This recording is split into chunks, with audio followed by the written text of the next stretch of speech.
crime in court. This is the 1993 Lyle. I'm sorry. Yeah, wait, where are my? I didn't have it on. This is the 1993 Lyle and Eric Menendez trial. And we are going through testimony. We have gone through already the state's case. And now we have moved on to the defense's case. This is now part 2 of the defense's case. And we've got a lot to get into today. So let's get to it. All right. So let me shrink myself. Here we go. There we go. All right, so here is the judge, like Weisberg or something, I think is his name. I can't think of it right now. All right, so let's get started. We have several people to get to on the stand today. So let's begin with Diane Vandermolen, who is a cousin of the brothers. Let's get started. So I'm swearing the testimony they give. Please hit that like button before we get too far in and we all forget. Thank you. Now, pending before this court shall be the truth, the whole truth, and nothing but the truth, so help you God. Please leave.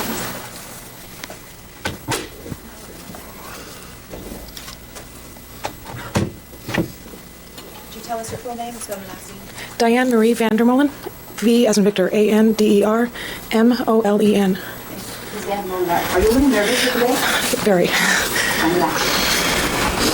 We have a family tree over here, and I wonder if you could tell me where you fit on this. Okay, can you see the chart? Yes. And do you see your name? Mm-hmm. And where are you? I'm the 4th child of Joan and Arnold. Down here? The audio is terrible, but just in case you cannot hear, the attorney is asking her to identify where she fits in the family tree, and she is stating she's, what did she say, the 4th or whatever child of. And do you see your name? Mm-hmm. And where are you? I'm the 4th child of Joan and Arnold. Down here? Where Yes. pointing? Is Kathy, the witness who just testified, your sister? Yes. And is Alan Anderson your cousin? Yes. And we just watched those in part 1. So,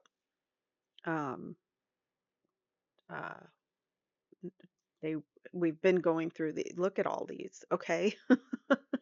This is, we went through, this is my notes for this. This is all my notes for the defense's case, or that was the state's case. Everything in gray we've already watched. So now we're on part 2, and we've still got a lot more, and that's not even including the brothers and all the experts. So, like I said, we got a long ways to go.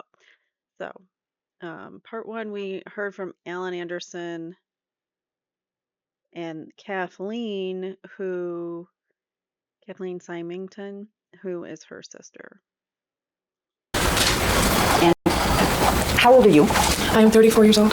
So does that make you 9 years older than Lyle and 12 years older than Eric? Mm-hmm. Yes. Yes? Yes. Did you spend various periods of time with Kitty and Jose Menendez? Yes, I did. And were they your aunt and uncle? Yes. When was the first time that you stayed with them? 1976 for the summer. For the summer? And when was the second time?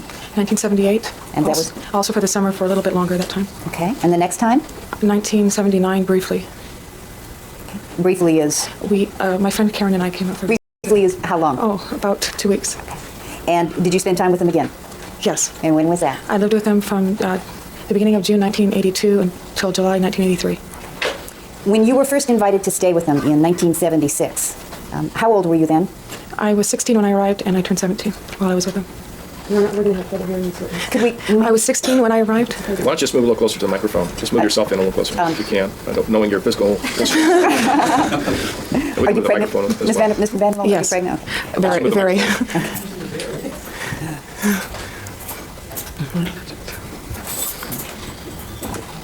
Thank you. When you were first invited to stay with them, were you sent there, or is this something you wanted to do? It was something that I wanted to do. And why did you want to go there for a whole summer? I had looked forward to it for a few years, and it Why? was. I had been told a lot about Kitty and Jose and Lyle and Eric and their family being very special to our family, and had met them a few years prior, and had been told that Jose had said that it would be okay for us to come out and visit, and looked very much forward to doing so.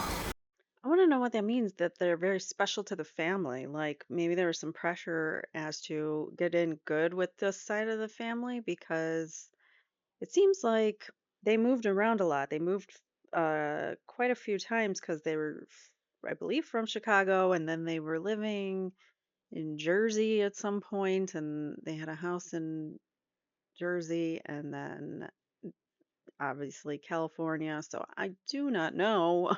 I think they moved around a lot for Jose's businesses wherever he was working at the time. That just it strikes weird to me. It's just odd that they were told that the Menendezes were special in the family by her family. You know what I mean? Like, be nice to these rich people. Maybe we'll get something out of it. I don't know. I mean, I'm just speculating. Maybe that was like the conversation was, oh, they just have this wonderful home, and because Kitty and Jose tried to portray this picturesque life, and everything was roses and beautiful, and obviously we know behind closed doors it was not. So I wonder if that's part of it. I don't know. It's just I thought that was an odd comment. Anyways, let's continue. And was that exciting for you? Oh, very, yes. When you say that they were special to your family, how do you mean? Sustain. When you first went to stay with them, were you treated well? In 1976, yes. And did that change over the period of time that you went to visit them? Very much so. And did Jose change during that period of time? Or did he stay the same? Pretty much the same, only more so. More what? Intense, driven, arrogant. Okay. And what about Kitty? Did she stay the same or did she change? She changed very much. And how did she change? In 1976, she became like a mentor to me during that time period. I felt special with her during that time. By 1982-83 visit, I got to the point where I was afraid to come upstairs from my bedroom because I wasn't sure what was going to happen, because it seemed like I could do nothing right. And if you did something wrong, what would Kitty do? She would...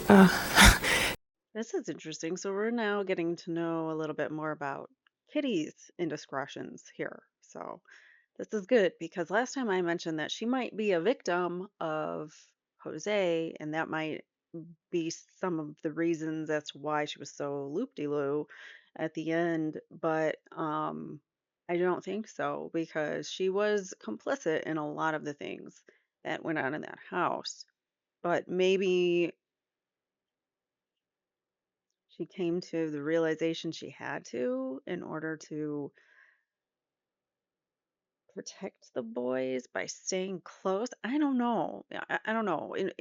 The way victims' minds think, it's very confusing. She could still be a victim of Jose's and still be, culpable in certain things that she may have done. And she might not have been doing things and acting clearly because of the trauma and abuse that was going on in that home. Anyways. She would fly into rages, immense rages. How would she look when she flew into these rages? Her arms would Would be you stand out. up if you can? Yeah, of course she was not pregnant. Her arms would be out to here. Of course, She is pregnant. All right. So this is what everybody's saying. Like she would hold her hands, clenching them really tight and yelling and screaming, like down by her sides though. She would clench her hands real tight and scream and throw things in the home. Sometimes just sit there in a rage by herself is what was testified to in part 1. So this is just more corroboration that Kitty Menendez wasn't totally all right. she she was going through some things too. So here we go. Just upraised, Your Honor, for the record. and her teeth would be like this, and she would be coming at you like that. When she would be coming at you, how close would she get? She would approach me at times. I'm sorry. Don't apologize. Is it frightening to you today to think about that? It was, yeah, it was, and I recall that when I talk about it. Okay. How close would she come to you when she did this? She could get into my face. and sometimes it would start from a brief distance away, but she would move towards me as her anger was flying towards me also. Is this something that happened once or twice, or is it something that happened more often? Oh, it happened more than once or twice. 3 times?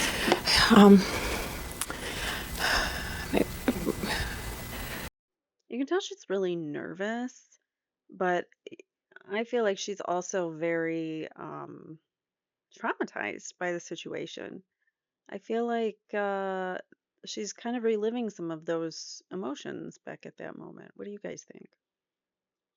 It was quite regular, And what's quite regular to you? Is that once a month? Once a week? maybe a couple times a week. And what types of things would trigger these rages? Gosh, if I hadn't performed up to her expectations, or if I'd come home late. And when you say performed up to her expectations, what do you mean? Sustained. When she would get angry at you, would she just talk about what it is that you did wrong, or would she talk about you as a person? Sustained. What kinds of, would these fits or rages be in front of the boys? Sometimes And what types of things would she say to you? she would attack me as a person, and let me know in no uncertain terms that she was very capable of marching me downstairs and tossing my belongings out on the street and not caring that I was related to her. And would she make you feel anything about yourself in terms of your own personal characteristics? Oh yeah, myself. Sustained. Would she say anything about your personal characteristics? You have to lay their foundation. Would she, in these rages, which took place in front of the boys, would she say anything about you personally? She attacked my character as a human being. I mean, During your first visit in 1976, you took a trip to New York and a trip to Washington, D.C. Is that correct? Yes. With the family? And was that enjoyable? Mm-hmm. Is that yes? yes, I'm sorry. Over the period of time that you were there, you've said Jose became more intense and Kitty changed dramatically. Can you tell me what kinds of changes you saw in Kitty? Both, when I was there in '76, it seemed that there was still, Kitty was able to still enjoy herself and be herself, both inside the home and outside the home. I also saw similar characteristics with Jose. By 1982 and '83 visit, there was a complete change in who they were inside the home when no one was around, and who they would be to others outside the home. Who would they be inside the home? Sustained. Can you describe their personality? Can you describe Kitty's personality characteristics inside the home? On the last visit, things you observed. All right, you're asking her to describe the demeanor of Mrs. Menendez in the presence of the defendants? Yes, Your Honor, I am. All right, do you understand the question? Yes. Could you describe it? Kitty was quite frustrated and seemed to be immensely trying to keep up with what she considered to be her job, which was organizing the boys' schedules and keeping up with what was given to her from Jose to do each day. And there wasn't, in '76, there were moments when we could talk and relax, and there wasn't any of that. By '82, '83, just. I think at that point, maybe she was still, because I do think that Kitty was a victim. Could she be a victim and a culprit at the same time? Absolutely. But I do think she was a victim of Jose's. And like what she just said, she was consumed with having to take care of the boys' schedules and be, put on this perfect show of a family for Jose. When he got home, she had to have everything right. I'm sure, there were some rules that she had to live by. If the boys had their own rules, I'm sure he had some demanding and controlling rules for her. Um, yeah, anyways, here, let's keep going. Always frustrated and unhappy. Were the rages more frequently in '82 and '83 than they were in '76? Oh, immensely, yeah. Was Kitty affectionate with the boys? More so with Eric than with Lyle. Okay, and what would you see her do with Eric? She, Let me start. Okay, Was there a change in how she reacted toward Eric between '76 and '82? Or was it the same?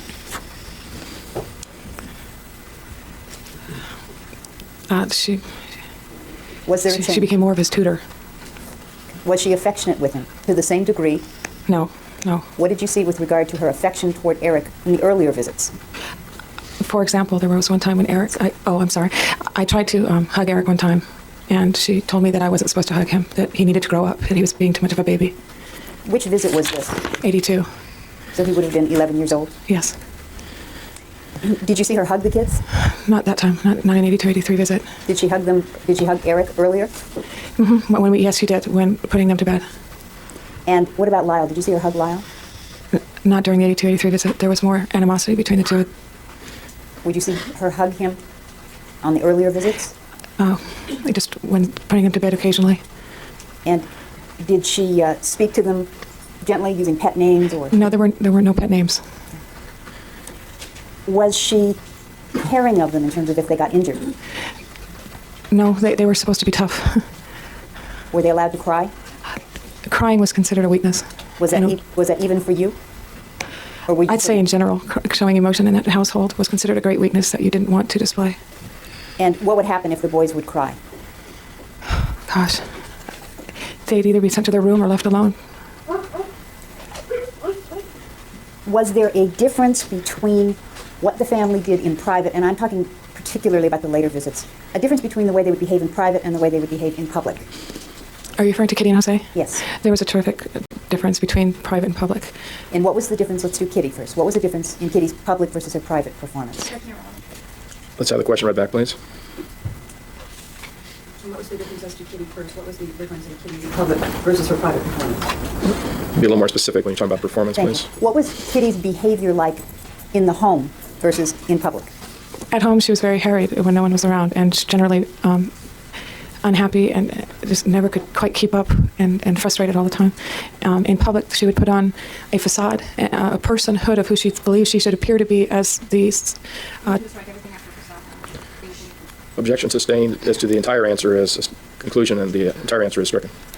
How would she, you said at home she'd appear frustrated and harried, etc. Would she demonstrate her temper at home? Okay, yes. And when she went out in public, did she appear harried and frustrated and demonstrate her temper? No. And what was Jose like in the home versus in public? First, what was his behavior like at home? He was in non-questionable control of the household, and he was he would laugh in a arrogantly teasing way, but he'd be humiliating and belittling to the point of being cruel at times. And what about in public? Did he demonstrate any of those behaviors in public? No. Were you afraid of making mistakes in that home? Sustained. What would be the consequences of making a mistake in that home? Sustained. If you made a mistake, how would Kitty treat you? All right, you have to lay a better foundation as to the presence of the defendants and nature of the conduct. Were there times when you were living in the home, particularly directed at the later visits, where you would make a mistake and Kitty would react to that in front of the boys? Yes. And can you tell me what would happen? Sustained. In the 1982-83 visit, did this ever happen? Oh, yes. Did it happen frequently? Yes. And what would Kitty do in front of the boys during the 1982-83 visit if you made a mistake? If it wasn't too bad, it would be throwing things around and as she was yelling at me, just slamming things down while talking to me, yelling at me about. That's if it's not too bad. She slams things down, yelling at her. Let's rewind that. Did it happen frequently? Yes. And what would Kitty do in front of the boys during the 1982-83 visit if you made a mistake? If it wasn't too bad, it would be throwing things around and as she was yelling at me, just slamming things down while talking to me, yelling at me about what it was and how could I do this and how stupid it was. And if it was something really bad? It would be the rage that I've already described to you, beyond control. How old were you in 1982? I was 23. Was that rage still frightening to you? Oh, yes, very. I lived in fear of it, to be honest with you. She was 23 years old, and Kitty was yelling at her. She's an adult. What is wrong with these people, with Jose and Kitty? That's odd behavior to yell at another adult like that who's living in your house. I mean, it might be your niece, but it is an adult niece, and you don't get to treat them like a child living in your home. And even what she is doing, I think, is totally over the top. Would there be times during the last visit where Jose would go to Eric's room before dinner Yes. and meet with him privately? Yes. And after those meetings, what would Eric be like when he came out? Jose would state that Eric was not feeling well and that he was not able to eat his dinner at that time and that he would eat later. And did you see times where Lyle and Jose would have talks? Yes. And where would these talks take place? Frequently downstairs. This is during 82, correct? Yeah. Frequently downstairs in the basement with Lyle on his stool and Jose standing over him. How close would Jose stand to him? He would be right here up against him. Indicating approximately a foot away? Generally, yes. And could you tell what it was? Were these discipline sessions, or were they just talking about things? It was understood that when Jose was speaking to Lyle or either of the boys that they were to be left alone and you didn't intrude. How long would these talks in the basement go on? An hour or 2 hours. And is it something that happened just once while you were there? No, it was frequently. And what is frequent? And it was serious. It could be once a week. Okay. And that's in the 82, 83 visit you're talking about? Yes. Did talks like this take place on earlier visits? Yes, but not for quite as long. And starting in, say, 1976, when Lyle's 8, are these similar types of talks taking place? Yes. And how long would they last at that age? You said they were shorter. Yeah, they could be shorter in length up to about an hour, but they wouldn't probably go to 2 hours at that point. And at some point between 76 and 82, they went to 2 hours? Yes. And would he have talks with him in other locations? Dinner table, living room? Oh, always at the dinner table. And what was it like at the dinner table? Sustain. During the 1982-83 visit, what was it like at the dinner table? I just want to point out, do you see how the punishments keep progressing? The abuse in that household keeps progressing over time. And you can tell by her multiple visits and everything continues to get worse and worse. Like Kitty was semi-normal. You could have a conversation with her in the beginning, but near the end, she was terrified to even come out of her room and be around Kitty. So what does that tell you? Table. An intellectual drill in a rapid quiz-like fashion. Was this every night? If Jose were home, yes. And who would be being drilled? Generally, Lyle. Eric would try to answer, but since Lyle's 3 years older, yeah, Eric had a hard time keeping up. And what happened if you didn't know the answer? Your intelligence was attacked. Now, did these dinner table conversations take place on earlier visits? Yes. And you said you were there in 76, 78, and 80. Did they take place on all 3 of those visits? Yes. What would Alan Anderson, I think, was the cousin in the last episode, or in the part 1. He testified to this as well, stating that they would have these Jeopardy-like sessions for dinner where the boys would have to go on like almost a safari hunt or scavenger hunt throughout their home and find the answers. And Eric struggled with finding the answers. It was he would quiz them on things like business and whatever, and he would quiz them, and the boys didn't. He made them compete against one another. He made it into a very competitive thing. And when Eric, who was 3 years younger and intellectually worlds apart from his brother 3 years older than him, he struggled to find the answers, and then he was ridiculed for not being able to do so during dinner time. happen if the boys That was every night. cried?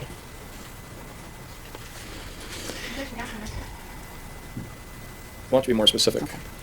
Was there some objective, some purpose in keeping the boys from crying? Some goal? Sustain. Did they ever indicate verbally, either Kitty or Jose, why it is you weren't supposed to cry? Crying is a weakness, And they weren't supposed to be weak? and weaknesses are not allowed. Did you drive with Kitty ever?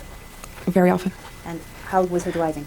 We drove through the entire state of Pennsylvania at 95 miles an hour with the boys in the car. That was one incident. Was that an exception? That was by that time. That was only 1976, and I'd already accustomed myself to her style of driving at that time. And Yes, that was to answer your question. it was the way she usually drove? Yes. Was it frightening to drive with her? It could be at times, yes.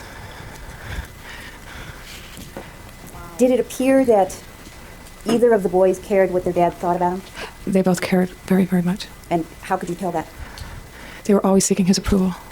And when Lyle would be having these talks with his dad, what would he look like physically? His shoulders he would be in this type of a position with his head down and being very serious and looking sad. Shoulders hunched forward? Is that what Yes. you did? And head down? Yes. Hands in lap? Yes. Was Jose home most weekends? Jose was, Or did it vary? with the it visits? varied, and it varied with the visits because his positions had changed. Okay. Was he home most weekends in 76? Actually, he was gone frequently during 76. And what about 78, 80, and 82? He was home on more weekends during those visits. And was there a routine pattern over this entire period of time in terms of how weekend days would be spent? In terms of Jose and Oh, the okay. boys? Yes, very much so. And what yes. was the routine? If Jose were home, when he arrived, he would immediately take the boys out while they were involved in tennis. This was more later visits than the earlier visits. And they would drill immediately when he got home. He would change and they'd be on the court. And but you're only asking me during the week, right?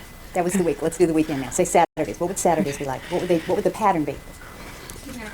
So he'd come home from work during the week every day, take them to make them go. Well, they had their own tennis court, um, but that wasn't until the house in California, Beverly Hills. But no, I forgot what I was going to say. Anyways, Sustain. 19, you said it was most common in the later visits, 80 and 82? Yeah. That he would be home? Yes. Okay. And so during those two visits, was the pattern on Saturday the same? Yes, And was the pattern on Saturday during the other visits the same? It's just that he wasn't home as much. correct. So what was the pattern? They would get up first thing in the morning and they'd be on the court, they'd be drilling. And they would take a break after a couple of hours and get either some liquid and then after a couple hours they'd have something to eat and then they'd be back on the court. Okay. So they would be drilled for a couple of hours? Minimum, yeah. 2 to 3 hours? With each set, What do you mean with each set? With each boy? between breaks. Okay.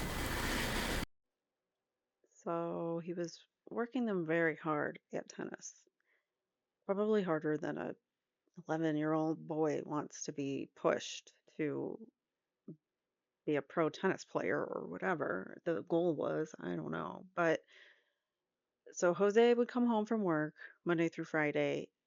He would get changed and take the boys to the court and practice with them for 2 to 3 hours at a time.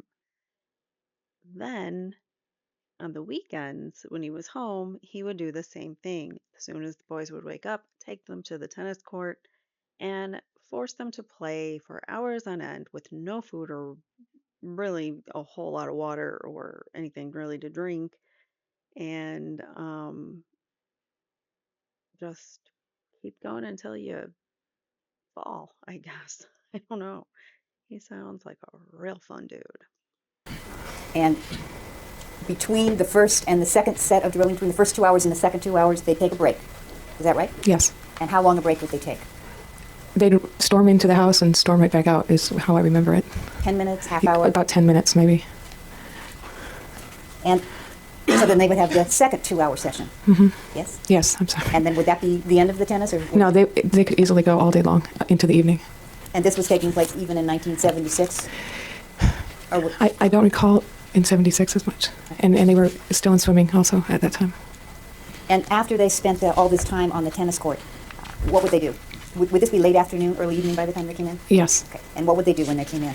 They would come in and I'm not sure what point they grabbed something to eat. Then they would head upstairs for showers Would they take showers individually or together? together. And was this true on all of the visits, including the 82, 83 visit? Including 82, 83 visit, yes. And after they all showered together, what would they do next? I would see them come out, all three of them, each of them in their robes, and the three of them would go into the den area where they would sit, which was adjoining the master bedroom, and the three of them would sit on the floor with Jose, teaching them generally about history, specifically Roman history, and telling them of the importance to know history, and why, and other things related to history. How long would these talks go on for? An hour or two, generally until it was time for them to go to bed. The boys looked like they were having a good time? They looked like they were intent on learning what their father was trying to teach them. And I've just marked 4 photographs. 164, 5, 6, and 7. Stand a moment. Showing you what I've marked now as 164. You recognize that photograph? Yes. And who's in that photograph? This is Kathy in the corner, and Is Kathy your sister? Kathy is my sister. This is myself. I know this child. I can't think of him. Okay, so there's an unidentified child in there. Who's on my lap? And this is Lyle and Eric. And so Kathy's there. That Is was my this, birthday. this is your birthday? I think so. Yeah. What month is your birthday? My birthday is July 2nd. So if Kathy's there, is this the 76th visit? Yes. Showing you what I've now marked as 165. Do you recognize that picture? Yes. Yes. And who's in that? That's myself and Lyle and Eric. And is this the same occasion? Yes. Showing you what I've marked as 166 and ask you if you recognize that photograph. That's Kitty and myself. You can hold it. That's Kitty and myself. And when was that? It looks like the 76 visit also. And while you were living there on any of the visits, did they have a ferret as a pet? There was, yes, I believe they did throughout the visits. Chippers 1, 2, and 3. That was the ferret's names? Chippers 1, 2, and 3? Yes. Showing you what I've marked as 167. That's a ferret. That's a ferret. That's one of the chippers. Okay. If this was 76, it would be chipper 1. Was the ferret kept in the house, or are these pets that you put out in the backyard, or what? The ferret was kept inside the house. And was the ferret trained to go to the bathroom in a litter box or something like that? No, none of the ferrets were. They went to the bathroom wherever they ended up being. Is that anywhere in the house? Anywhere in the house, yes. Did the boys behave differently when they were just with you as opposed to when they were with their parents? Yes, they did. How did they behave when they were just with you? It seems that it was the only time that I saw them actually behave as children, as boys. They were much less competitive when it was just the three of us. They were nice to each other, nicer. We relaxed. We talked about things that weren't talked about when we were by ourselves, such as hopes and desires and dreams that they had themselves. These were things that they couldn't talk about or didn't talk about with their family, their own hopes and dreams? Sustained. Would they talk about their hopes and dreams in front of their parents? Generally speaking, their roles were being given to them. Objection sustained. The answer is stricken as non-responsive. When they would be around their parents, who would pick the topic of conversation? Jose. You already indicated that the boys were not encouraged to show emotions, is that correct? Correct. Was that a goal to be achieved, to not be able to show your emotions? Yes. Did the family take pictures? Yes. Who took pictures? When I was there, I took a lot of them or handed my camera to someone. Otherwise, Did they I both think take it was, pictures? yes. One of them, or? If you remember. I don't recall. Did they have a Polaroid camera? Yes. Did they have a movie camera? Yes. And who would use the movie camera? Jose. And what types of things would he film? He filmed the boys. Doing what? I recall them doing sports. I can't remember what else right now. When Jose wasn't home, where would the boys sleep? In which visit? Start in 76. If you remember, Generally speaking, in 76, I remember putting them to sleep in their beds. Sometimes they slept with Kitty. and through your later visits, did they continue to sometimes sleep with Kitty? Yes, they did, and they'd argue over whose turn it was. And did this continue into the last visit in 1982 and 1983? Yes, it did. And at that time, the boys would have been 14 and 11? Yes, then they turned 12 and 15.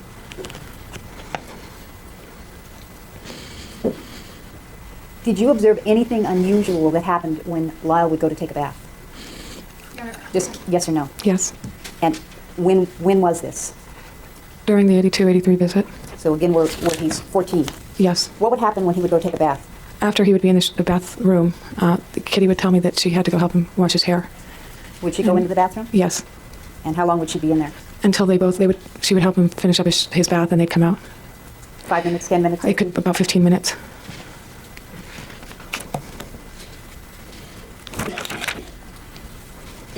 Did you observe Kitty helping the boys with their homework? Yes. And would this have been in the 1982, 83 visit? Yes. And how is it that she would help the boys with their homework? She would sometimes sit and do it with them.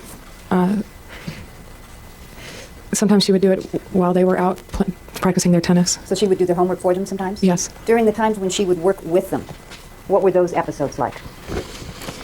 Sometimes she would get frustrated with them if they asked for help, and she'd end up taking over the homework herself. And would she ever say anything to them about? She'd ask them how they could be such a dummy. Lyle and Eric use their intelligence. She would yell that at them quite frequently. And then if they still didn't get it, that's when she started calling them dummy. Did they have any friends come over and visit during any of the visits you were there? Were other neighborhood children in the house? I didn't see any neighborhood children, no. And was there a particular cousin who was close to Eric who would come visit? Yes, Andy. And other than Andy's visits, did you see any other friends or any other relatives stay in the house? No. Did Eric and Andy appear to be close? Yes. Was privacy something that was valued in this house? We're going to hear from Andy next. Andy's next. Objection irrelevant. Sustained as to the form of the question.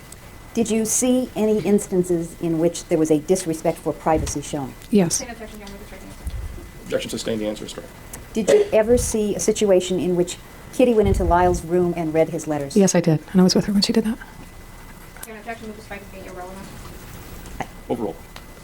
We have a foundation as to time, please. 82, 83 visit. During the 82-83 visit, did Lyle get a girlfriend? No, I asked about that one time, and Kitty said that there would be time for the boys for Lyle specifically, to be concerned about that some other time. Answer being hearsay. All right. Objection is sustained. The answer is stricken after the word no. Did Lyle have stuffed animals? Many, yes. When you say many, are you talking about 2 or 3? Or? No, he had at least a dozen or more. And does this include the 82-83 visit when he was 14 and 15? Yes, that's specifically what I'm remembering. Would you see him playing with his animals? Yes, he animated his animals, specifically, especially Cookie Monster. And what type of playing would go on? Was he having them sing and dance? Or what was No, they happening? bombed each other in groups. Bombed each other, and Cookie Monster would threaten more towards Eric. Yeah. Was it? All right, we'll take a recess when the jurors want a break. So we'll take a recess and we'll resume at 1:45. Don't discuss this case with anyone or form any final opinions about it, and we'll resume at 1:45.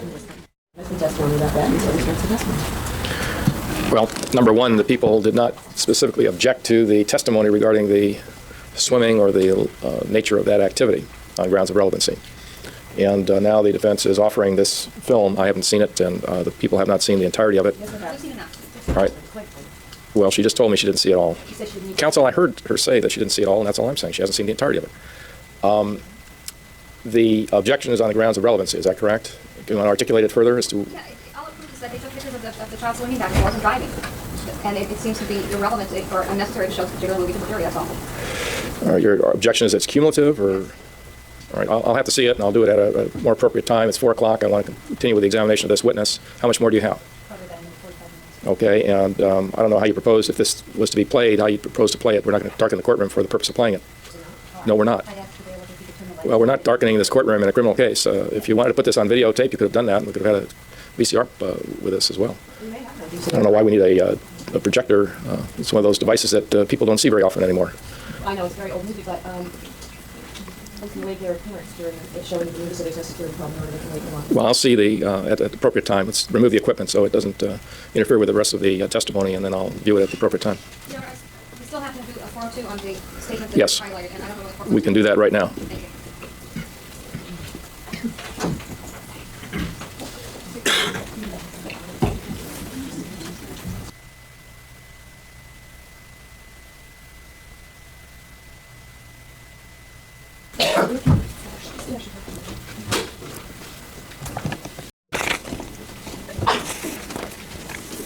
Ms. Van der Molen, was there an incident in 1976 in which Lyle Menendez asked you to help him?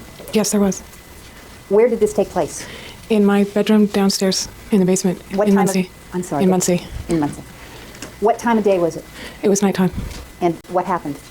We had It's Muncie, not Muncie. They kept saying Muncie. I thought it was Muncie, Indiana. It's Muncie, New Jersey. Wherever that is, I have no idea. But that's what it is. all been out. Lyle and Eric and I had been downstairs, and the boys had been called up to get ready for bed. I stayed and went into my bedroom, and a while later, Lyle came down, and he was asking if he could. I thought he was there to say goodnight. And he started asking me if he could sleep down there because Kathy had already gone and there was 2 single beds. Okay, and what did you tell him? Initially, I pretty much just brushed him off because I wasn't taking him seriously. And what happened next? He proceeded to indicate to me by touching himself down and saying that his dad and him had been touching each other down there. And what did he ask you to do? He wanted to sleep down there. And what did you do? I went and got Kitty and brought her downstairs and told her what was going on. How did Lyle seem this time? Was this a joke? Or did he- No, he was serious. And what happened when Kitty came down? She didn't believe me. Did you tell her? Yes, I told her what I believed to be going on, what Lyle was indicating to me. And she immediately, I don't remember that she said anything to me, just that I knew that she did not believe me. And she took Lyle and brought him back upstairs. When you say she took him, did she physically grab him? She took him by the arm and brought him back upstairs with her. And did you ever discuss the incident with Lyle anymore? No, it wasn't ever discussed after that. Thank you. That's our offer for All right, people wish to examine? Yes, Ms. Vandermolen, do you remember giving a statement about this incident on January the 15th of 1992? Yes, And who did you give a statement to about this? to Leslie and Abramson and to Joe Lansing. And at the time that you gave the statement, did you indicate to them that Lyle had gestured to himself? I believe I motioned about the touching. I'm not sure what you're meaning by that, though. Well, in the report it indicates that all she, meaning you, knows is that he made some comment about Jose and touching. And the next part of the report is that you went and got Kitty. Right. Is that what you told the defense attorneys in January of 92? I told them, I'm going to object this because I don't think this is maybe cross-examination, but I don't think this is appropriate for a conviction. Oh, we're up for a minute. okay, I discussed that it was regarding touching, and at the same time that I discussed that, I indicated so by doing that in their presence. And where did you touch yourself? Down, basically right here, since I'm not in This is how your genitals? Yes. All right. And you told the defense attorneys that in January 92? I verbalized touching, and I motioned by doing so with my hand, but I don't know what was written, so, And you have a clear recollection today of Lyle doing that? yes. And you remember telling the defense attorneys that you were never really sure what it was about? That's what I convinced myself of afterwards, that I must have been mistaken because of the way that it was handled. What exactly did Lyle say to you? That I don't remember exact words. I just remember that it was regarding he and Jose touching each other, and it was down there. And when you spoke to the defense attorneys, all you said was a comment about Jose and touching. Okay? Indicating down there. Right. What page is that now? Pardon? What page? Oh, I'm sorry. It's page 4. It's not numbered. But Okay. What? The last paragraph that you want to begin on the next page. I know I read it, I just can't find it at this point. The sentence that I'm referring to specifically starts, all she knows is that he made some comment about Jose and touching. That's on the floor. All she knows, perhaps, is referring to the fact that I don't remember exact words. And did you have any impression about how recently this had occurred in Lyle's life? That it had been. It was not. It was something that I didn't get the impression that it just happened, but that it was happening. Right, but he didn't verbalize anything more than he wanted to stay with you? Right. Because of this. Because he was afraid. Well, did he say he was afraid? No, that's my impression. All right, so he asked to sleep with you, and you said no, and then in response to that, he indicated to you that something... I was pretty much ignoring him. I was not taking him seriously until he became serious. All right, and then you didn't ever... Now, when's the first time you ever told anyone about this? I'm going to object to this. This is impeachment if it's valid. Well, the only problem is, normally you would be correct, but the only problem is that this is an interview conducted by the two defense lawyers. There's no third-party witness available to deal with the interview you conducted, so I'm giving the prosecution latitude in this regard. Well, there was nobody present for Dr. Oziel's interviews, and he was free to make anything like Dr. Oziel's statement. Dr. Oziel's interviews with whom? With the defendant. Well, I don't know if that's quite analogous. I kind of think it isn't, counsel. And I'm sure your smiling remark indicates that you agree with me. So that's why I'm permitting the prosecution to go into this. You conducted an interview without any third-party witness present, and now you're seeking to introduce the testimony relating to this, and it's very difficult for the prosecution to deal with that since they'd have to call you as witnesses. That's why I'm permitting the prosecution to do this. Go ahead. Who's the first person you ever told about this? Jill Lansing. Oh, She started saying, Yeah. besides Kitty herself. I mean, Right, you told Katie and then you told Miss Lansing, and between 1976 and 1992, you didn't tell anyone else. no, that's correct. All right, anything else? Let's get the jury panels in. We have about 10 minutes yet to go today. So what we just heard, that little part there, was a proffer. So this is what the defense wants to bring that whole thing in, and we'll see what he does allow in now that we saw what that portion of testimony was going to be. And all our jurors are back now. You may resume with the examination of the witness. Yes. Was there an incident in 1976 while you were staying with the Menendez family involving Lyle and conversations that you had with him? Yes. And what time of day was this? It was night. And what did you do? Lyle and Eric and I had been downstairs. I'm sorry. Lyle, Eric, and I had been downstairs playing ping pong. And the two boys were called upstairs to get ready for bed. Who called them upstairs? Jose. And what happened next? I stayed and went into my bedroom, which was downstairs. Was that in the basement? Yes. Okay. And a while later, Lyle came down. I believed he was there to tell me goodnight Okay. You say a while later. How much longer? within the hour. And he came down. And he came downstairs and he started asking if he could spend the night in the other bed. We had two twin beds and Kathy had left by then. So there was an empty bed. Right. Okay. So he's asking if he can spend the night in the bed. And what did he Right. do? I did not. I pretty much ignored him and brushed him off at first. I thought he was just goofing around. He's an 8-year-old kid, and you didn't take it seriously? Right. Okay. And what happened after that? He became more serious and indicated to me that he was afraid of not sleeping downstairs Why? because he and his dad had been touching each other, and he indicated that it was in his genital area. And so why did he want to sleep downstairs? Did he Just say because anything as to why? I don't recall what All he right, said. your next question then. When he said this, did he seem like he was kidding around, or did he seem No, he was serious? serious. And what did you do? I went and got Kitty and brought her downstairs and told her what was going on. You took it seriously enough to go get Kitty then? Yes. Overruled. Yes, I did. And did you tell Kitty what Lyle had told you? Yes, I told her what he had indicated to me, what he was telling me, what he was showing me. How did she look? Did she look shocked, or did she show any emotion? She showed that she did not believe me. What did she do? Kind of in a... There's a look that she got when she didn't believe me. And that's just... It was obvious to me that she did not believe me. She went and got Lyle and took him back upstairs. Now, when you said he pointed, did he point somewhere while he was... Could you He stand touched up? him. I know. He touched himself down here. In the genital area? Yes. Now, when you said that to Kitty, did she say anything to you or didn't- ask any questions? No, she immediately did not believe me. I don't recall that she said anything to me. Did she ask Lyle any questions? Like, has this been happening? No. Or how would Oh, you say gosh, this? Or no. She just took him upstairs, so how it did was she dismissed. how did she take him upstairs? She took him by the arm. She pull him out of the room Leading him out, yes. forcefully or gently, or And more forcefully, was he taken out of there quickly? yes. How did he look? Bewildered? Did you talk to anybody about it after that? No. Why not? Because it was never discussed after that. And I convinced myself that I was in the wrong, that I was wrong. I'm not sure why. For having told Kitty that you were wrong? Yeah. All right, the statement attributed to Lyle Menendez is not being received, ladies and gentlemen, for the truth of whatever he said, just the fact that he said it to the witness. All right, any further questioning? Yes, Your Honor. Okay. You okay? During any of the visits, did you observe Kitty drinking? Yes, I did. And which of the visits, if you can remember? All of them.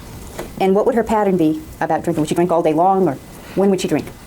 Generally from the afternoon on, more so in the last visit than in the prior visit. She had specific liqueurs that I strongly remember in the 76 visit. Okay. Grand Marnier, Licor Galliano, and 45, which was from the Caribbean area. And would she just have a small glass and sip it after dinner? She or would what pour the it pattern in, be? she had it with her coffee, and she would pour probably about this much into her coffee, Approximately 2 inches, Your Honor? I don't like her style. More like an inch. inch and a half. And when she finished her coffee, sometimes she would pour the liqueur and sip on that by itself. So she would pour some liquor into the coffee cup? Yeah, after that? yes. And As she was drinking it. would that be the same amount or more? Or?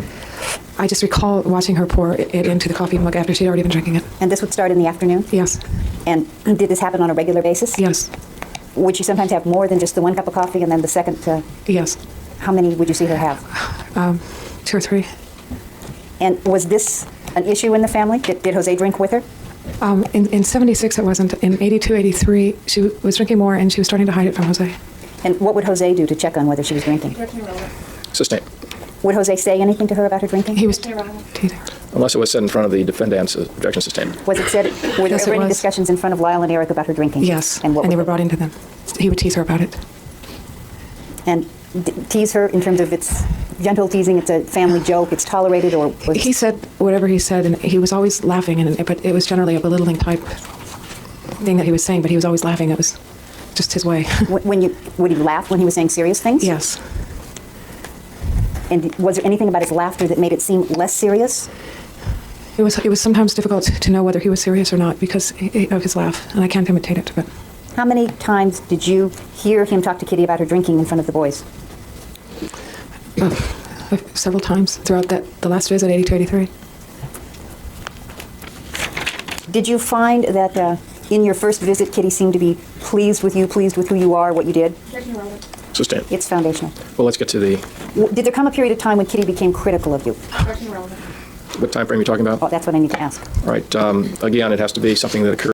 This is absolutely relevant. How Kitty behaved and how she treated people, how she treated her own sons, how she treated people in her home, her own family members. It's absolutely relevant. I don't know how it wouldn't be. In front of the defendants.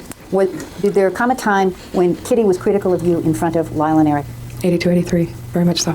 And what would the criticism be directed at? I couldn't do enough. It just seemed like no matter what it was about, it wasn't enough.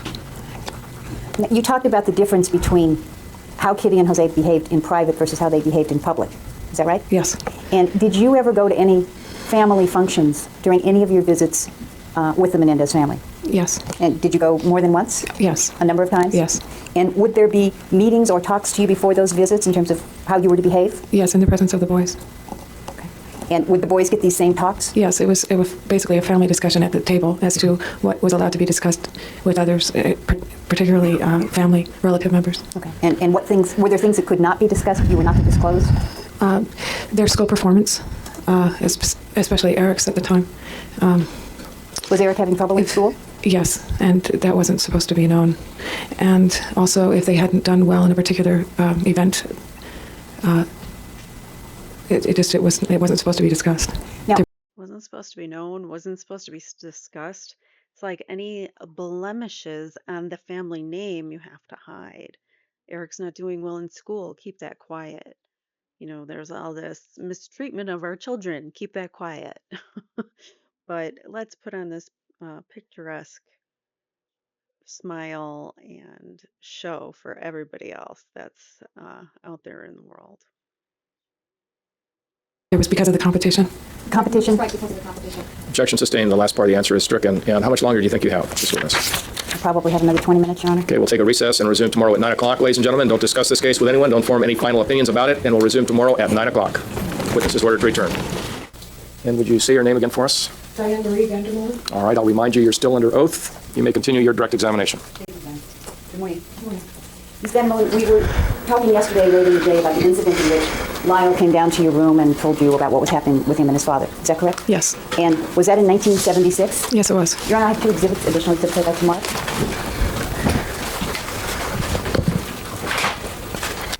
The next exhibit number is 168. 168, I'm marking 168, which is a class picture for Cherry Lane School, 1976-1977, and an individual photograph of Lyle Menendez, which I'll mark as 169.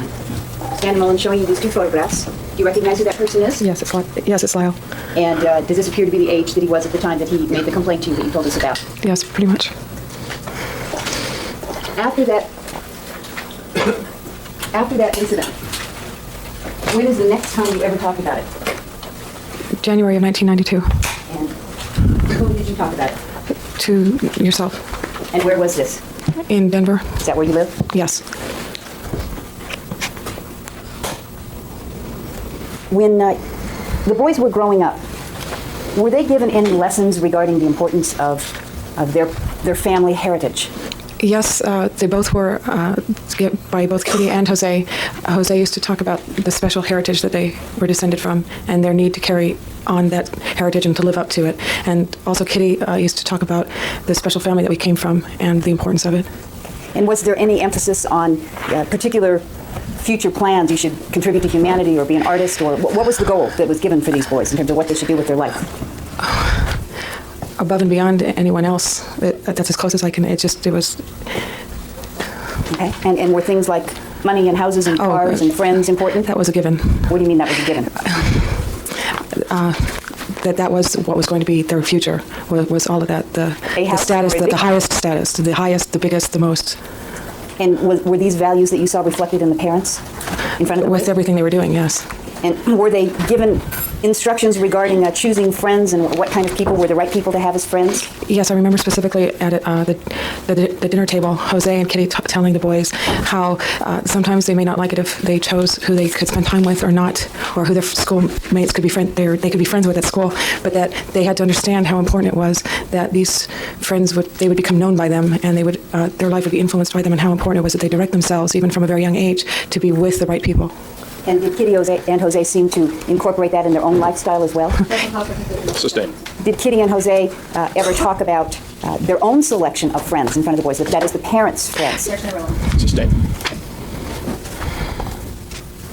Your sister testified yesterday that she had stayed with the Menendez family for part of the summer when you were there. In 1976. And you are one of 5 children, is that correct? Yes. And did any of your other brothers or sisters stay at the Menendez house? No. And your cousin Alan, Brian Allen, but uses Alan, testified before you. Does he live in the same state as you? No. How long had it been since you had seen him before you saw him here this week? It's been years. In his years, 2 years or 5 years?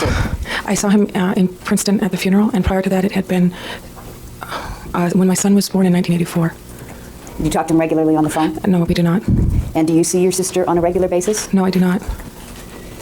You had told us yesterday about a friend of Eric's named Andy. Yes. Is that correct? And also a cousin. Okay. And whose child is he? Marta's. And did Andy stay for months at a time as you did? Or would he just come and visit? Or do you know? There was one time when he came for a couple of weeks, I think it was. But generally, his visits were overnight visits once they moved into the area. Do you remember an incident in 1983 in which Eric ran away? Yes, the beginning of the summer of 1983. And was there anything unusual about what happened? There was, because he'd been gone for quite some time, and okay. You want to mark this next in order? I think that was somebody's name was redacted. 170. Thank you. Showing that it was marked as 170. Does that look familiar to you? Yes, it does. And what is that?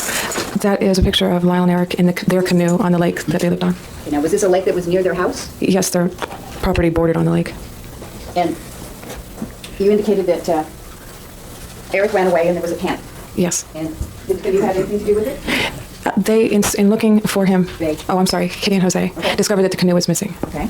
And what happened? Jose took off in search of Eric and found him. They lived on the edge of the lake, and there was a creek that took off from there that fed into it. And Jose was gone for a while, and it was about dark when they got back, and Jose was furious, and Eric appeared to be crying. It was at the state of crying, if not crying still, and they were both soaking wet. And were you ever told anything about what had happened? You can answer that yes or no. Was it ever explained to you what had happened? Only where he had found him. Okay. But not why he ran away or No. what had happened? No. You talked yesterday a little bit about Lyle and his stuffed animals. Yes. And did you see him interacting with the stuffed animals on all of your visits, or did it just happen during one of them? Oops, sorry. On all of them. Okay, so in your last visit when he was 14, he was still involved with the stuffed animals? Yes. And you said he would threaten Eric with Cookie Monster. Now, did he assault him with No, the animal? it was a playful, joking, teasing type of interaction between the two of them. And if Eric got mad at Lyle, would he take it out on the animals ever? Yes. What would he do? He one time threw Cookie Monster out the window. And was that very upsetting to Lyle? Yes, it was. When you were staying with them, did you ever have any discussions with Kitty about what your future was supposed to be? She pretty much informed me what my future was going to be. And was this done in front of the boys? Yes. And what was your future going to be? Sustained. Was she talking about your educational future, your career future? Both. Objection to relevancy. Objection sustained. Since you were living with the family, were some of the expectations that the boys experienced passed along to you? Yes. Sustained. Was there ever an occasion in which Kitty, in front of the boys, lied about your academics? Objection to relevance. Sustained. Did Kitty ever tell people in front of... Sustained. May we approach, Your Honor? Yes, you may. Thank you. You've told us about observing situations in which Kitty appeared to be dominated by Jose and intimidated by him. Is that correct? Yes.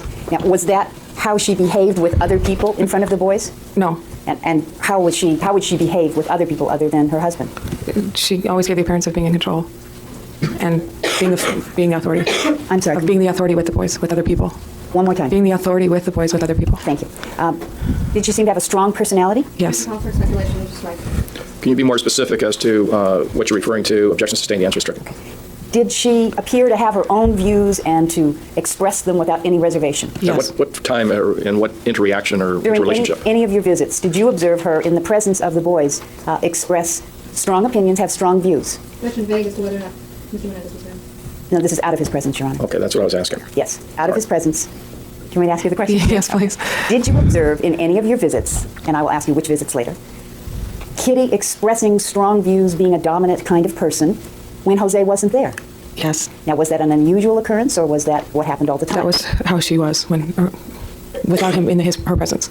And was this during just one particular visit, or was it a pattern? It was a pattern. So it happened during all of the visits? Yes. Did she seem happy about having children? No. Did she talk to you about the damage children can do to a marriage? Yes, she did. Call for hearsay, Mr. Stark. Sustain the answer straight. Did she talk to you in front of the boys about the damage children can do to a marriage? She told me that children drive a wedge between their man and his wife, or husband and wife. Was that in front of the Both. defendants? Was that said in front of the defendants? Both. Did it happen on more than one occasion? Yes. When Jose would have, did he ever have a... Wait, one second. I didn't hear that last response at all. I didn't hear the question. Okay, let's have it read back. Okay.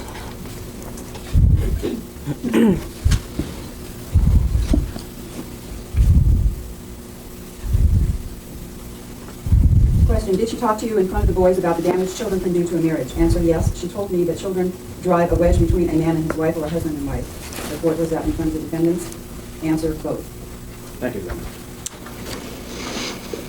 Did you ever have an occasion to have a conversation with Jose one-on-one the way that he would have those conversations with his sons?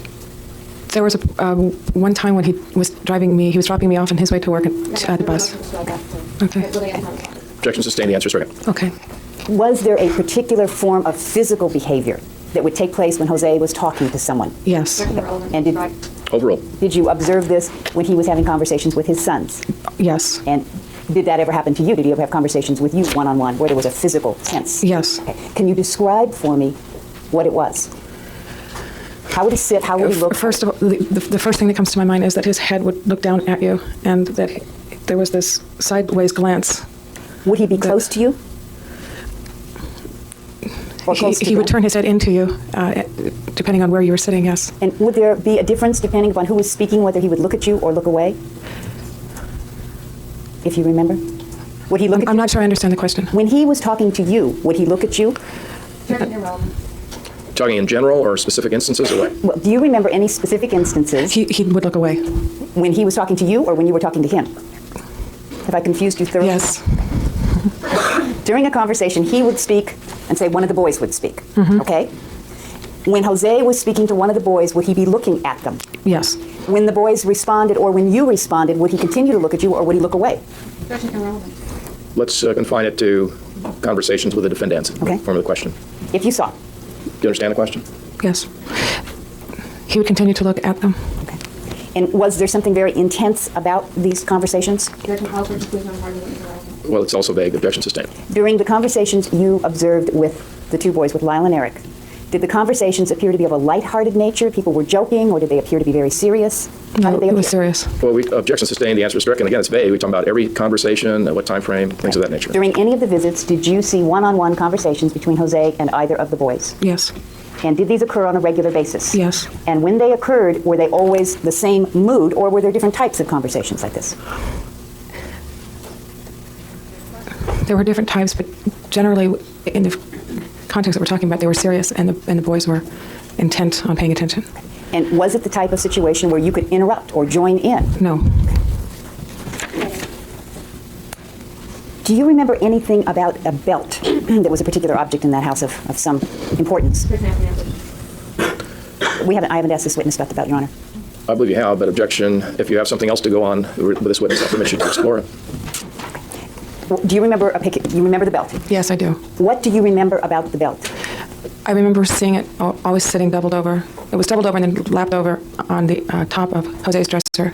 Okay. Do you have any other memories of that belt? Not at this moment. You never saw it used on the boys, is that correct? Not to my recollection, no. And punishment always took place behind closed doors, is that correct? Yes. Were you allowed to go down near the boys' rooms when Jose was in the room with his sons? Sustained.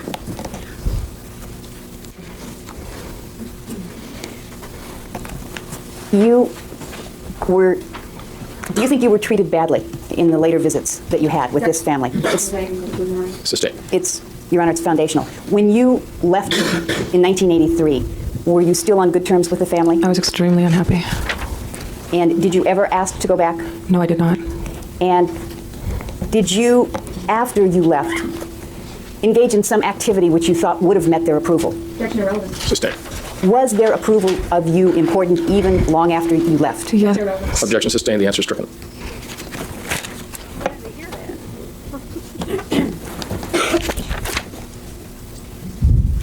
After 1983, when is the next time that you saw Lyle and Eric Menendez?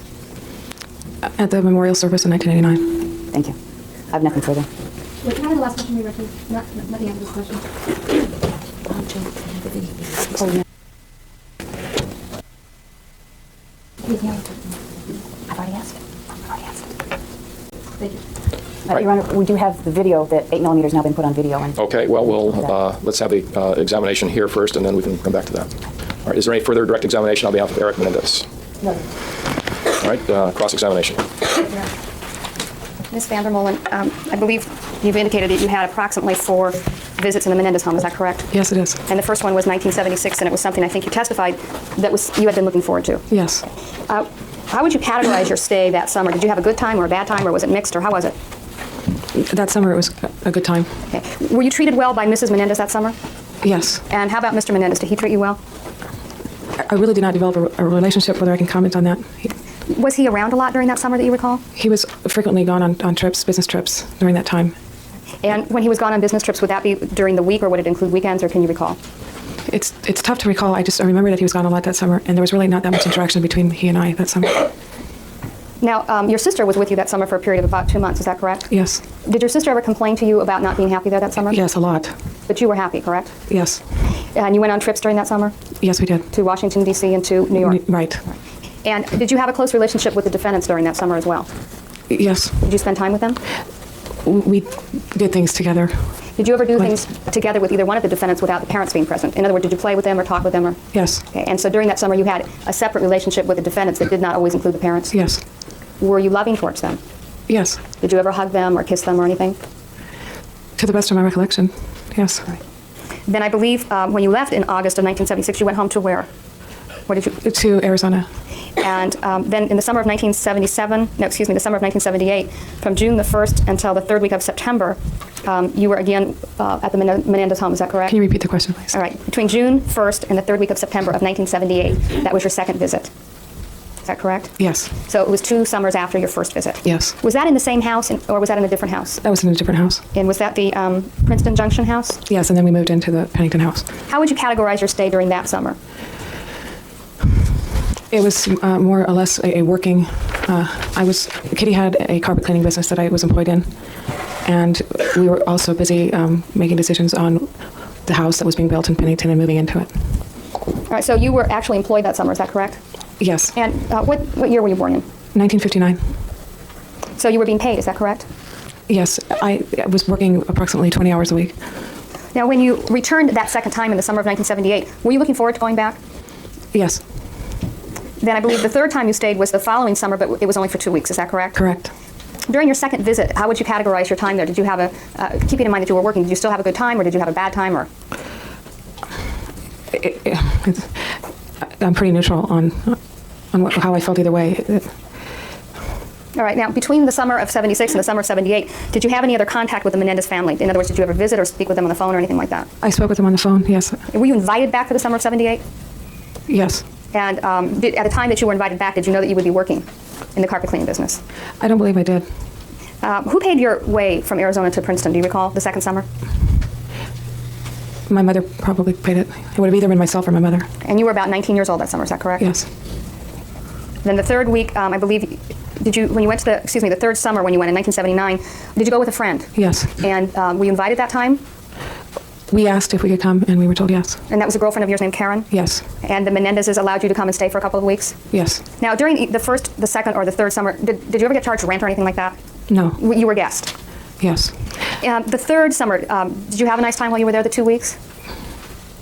1979, when you were with Karen? Yes. Does housekeeping and gardening and so forth qualify for rental purposes? Well, so you were asked to do chores, is that correct? To the nth degree. And was that all the 3 times that we've been talking about? Yes, increasingly so with each visit. Okay, and by the summer of 1979, you were 20 years old, is that correct? Yes. Then your last visit occurred from June of 82 until July of 83, is that correct? June of 82 to July of 83, yes. Right, and at that time, you were more than just a summer house guest, correct? Correct. You were living there? Yes. And that was considered your residence during that period of time, correct? Yes, it was. Were you working? I was working and going to school and maintaining the housekeeping and gardening and chauffeuring of the children. Okay, was it your understanding when you went to live there that you would be required to do chores and housekeeping and things like that? So what did Kitty do then? If she's the mom and she's giving live-in niece, all of the responsibilities of caretaking and housekeeping and all the chores, what's mom doing besides drinking her alcohol? I anticipated helping. If I may answer it fully, Sure. they had a housekeeper that came 2 days a week that was cut back to 1/2 day upon my arrival. I was required to do all the maintenance around the yard work, which was a large yard, and also work full-time and be responsible for taking the children to a lot of their tennis practices in Northeast Philadelphia after they got out of school, and also going to school. Now, by the summer of 1982, when you arrived, had the family atmosphere changed from the first time you'd been there? Yes, it had. Okay. Why didn't you leave? When I first arrived, I had no vehicle, and I'm not the type of person to give up, and I wanted to try to make something work of this, and I wanted to try to live back east. And it took me several months to I had 5 major goals, and it took me, which involved getting a car, getting money, getting a job, getting back into school, and so forth, and I was accomplishing those. And as soon as I was able, I moved out. All right, so you weren't happy there, but you stayed anyway, is that correct? Correct. Now, going back to the summer of 1976, I believe you've indicated during that time period that the defendants were engaged in sporting activities, is that correct? Yes. And the father engaged in those activities with them in terms of either coaching them or taking them, is that correct? Yes. And the mother as well? Yes. Were you ever included in any of the sporting activities? No, I was not. While you were staying there during any of these 4 visits, did anyone ever hit you? No. Did you ever see either of the defendants hit by either of their parents during any of those 4 visits? I saw Kitty shake Lyle physically How many times? a few in the 1982-83 visit. Prior to that time, had you seen either one of the defendants hit by their mother or their father? I do not recall.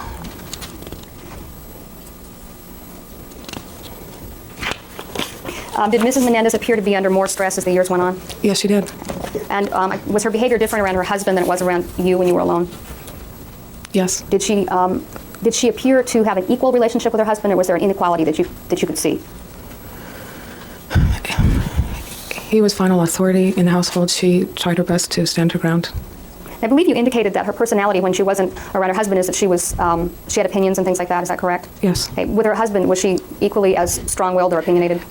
She had definite opinions, but his was the final word. And so she would acquiesce to him, is that correct? She would give in to him? Yes. In 1976, when you were there the first time, you had a good time, and then in 1978, you still had a good time, except you were working, correct? Right. Well, my relationship with Kitty was more or less it was real busy, and we just were constantly on the go, all of us. And did you get along with her during the summer of '78? I would say for the most part, but there was a lot of frustration already building within her that made it tough to feel close to her. Were you sad when she died? Yes. Now, you've testified, and I've asked you as well about the fact that there was a lot of emphasis placed on sports. Is that correct in this family? Yes. Were Lyle and Eric good tennis players that you could see? Yes. And did they also appear to be able to speak on different topics? In other words, were they able to converse on different kinds of intellectual topics? When I get to some of the questions and go. Okay, did Lyle Menendez appear to be able to speak on certain intellectual topics with his father in your presence? Yes. How about Eric Menendez? Yes, although more emphasis was given to Lyle regarding those things. The ferret that you've identified in one of the photographs, was that a family pet? Yes, it was. Do you know whose responsibility it was to look after the ferret in terms of cleaning up after it? It's hard to say because the ferret pretty much had run in the house. Well, during that period of time, was it part of your housekeeping duties to keep track of the ferret? I think Kitty and I pretty much would be the ones that ended up picking it up. Were there any other pets in the home during any of the 4 times that you stayed there? Tristess. Okay, Tristess? Yes. Tristess for the court reporter. Does that sound right? Tristess. Okay, and what was Tristess? Tristess was a medium shorter dog that they had for 17 years. And do you know when it was that Tristess died, approximately? Tristess died during my 82-83 visit, somewhere All right. in the middle. So she was there during all your visits, right? Yes. Now, I believe you indicated that there was an incident you recall from 1976 where Lyle Menendez came to you and wanted to sleep with you. Is that correct? Sleep in the same bedroom. Right, and you've indicated that it was because that he made some comment to you about that. Is that correct? Yes. And I think your testimony was that the first time you told anyone about it, except for Kitty Menendez, was in January of 1992. Correct. Did you ever go to the county jail and speak with either of the defendants before talking to the defense attorneys about that statement in 1992? Can you rephrase that question, please? Okay. I believe it was January of 92 is the first time you told anyone else about that statement. Correct. After it occurred. Yes. Okay. Prior to talking to the defense attorneys about that statement, before you talked to them, had you been to the county jail to visit either of the 2 defendants? Yes. Did you talk to them about it at that time? No, I have not. Okay. What prompted you to mention it during your talk with the defense attorneys in 1992? Because I saw that it possibly was relevant. Were you asked specifically a question about that? No. Okay. You volunteered it? Yes. Okay. And when you spoke to them, do you remember telling them that all you knew was that he, meaning Lyle, made some comment about Jose and touching? What I stated was what I stated yesterday, and I have not seen what has been written All right. regarding that. May I approach, please, Your Honor? Yep. Referring to page 4 of the interview of January the 15th of 1992.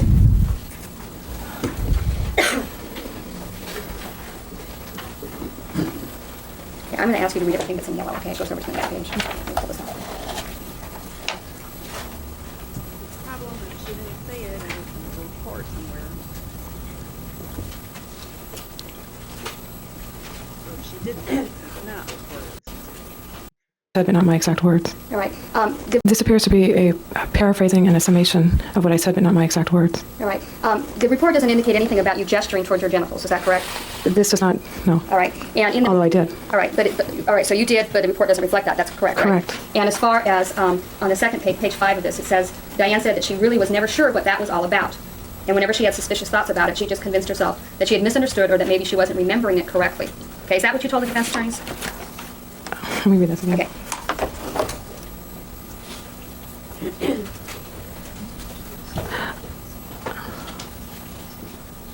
I believe that I was never sure what that was all about in reference to Kitty's reaction, and that, Well, let me ask you. and when I had misunderstood that, that's a paraphrasing of me saying that I was incorrect, that I was wrong. Okay, that you misunderstood Kitty's reaction or you misunderstood what Lyle had indicated to you?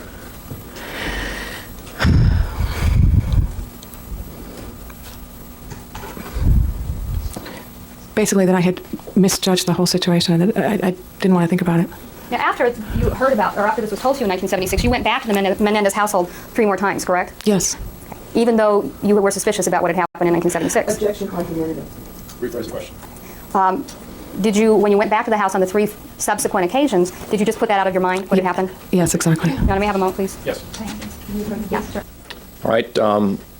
Why don't we set up the video equipment since it's going to be played during the further direct examination, and then we'll have the jury come out. You know what I'd like to do, Your Honor? I haven't seen the video. I don't know what the quality is. I always don't have a video last night. And I haven't seen the VCRs in hallway. But I'd like to see the whole explanation just goes to hallway. No, as I said, we're going to set it up, so we'll do that now. Okay, but Other stuff she wants to do, and then I'll continue to cross. All right, that's fine with me. 2.5 minutes long. All right, well, let's proceed with counsel looking at the tape for a moment.